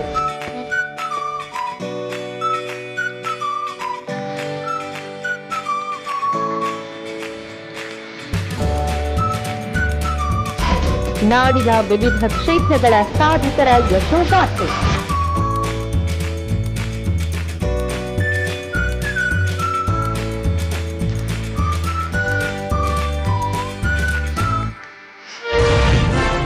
ವಾರದ ಅತಿಥಿ. ತಪ್ಪದೇ ವೀಕ್ಷಿಸಿ ಪ್ರತಿ ಶುಕ್ರವಾರ ರಾತ್ರಿ 8 ಗಂಟೆಗೆ ನಿಮ್ಮ ನೆಚ್ಚಿನ ಚಂದನ ವಾಹಿನಿಯಲ್ಲಿ.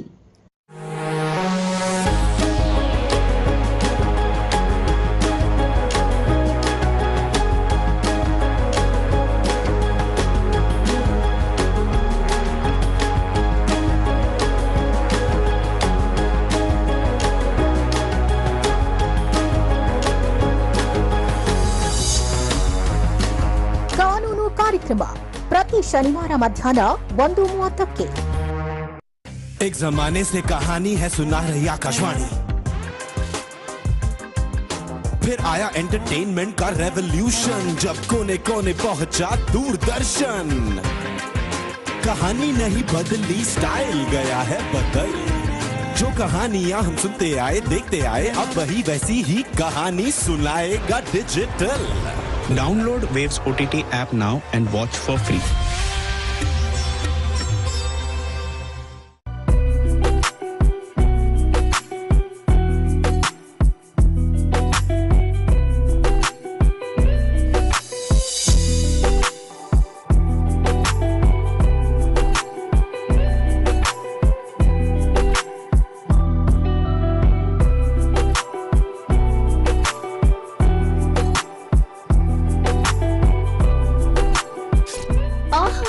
ರುಚಿ ಪ್ರತಿ ಶನಿವಾರ ಮಧ್ಯಾಹ್ನ 3 ಗಂಟೆಗೆ.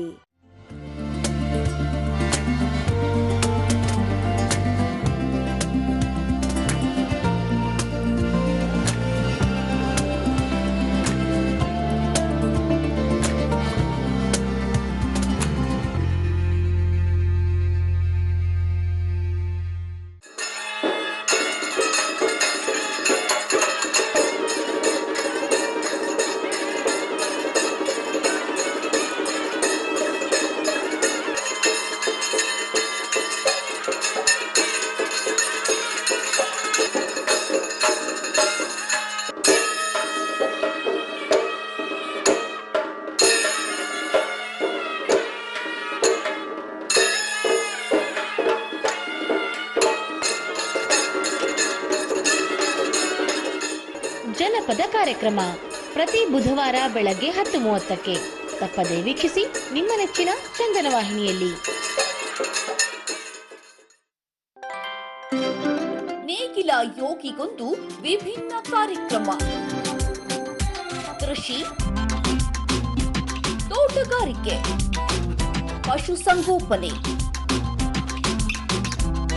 ಮೀನುಗಾರಿಕೆ, ರೇಷ್ಮೆ ಕೃಷಿ, ವೈಜ್ಞಾನಿಕ ಮಾಹಿತಿ, ಪ್ರಗತಿಪರ ಕೃಷಿಕರ ಅನುಭವಗಳು. ಕೃಷಿ ದರ್ಶನ ಸೋಮವಾರ, ಬುಧವಾರ ಮತ್ತು ಶುಕ್ರವಾರ ಸಂಜೆ 6 ಗಂಟೆಗೆ.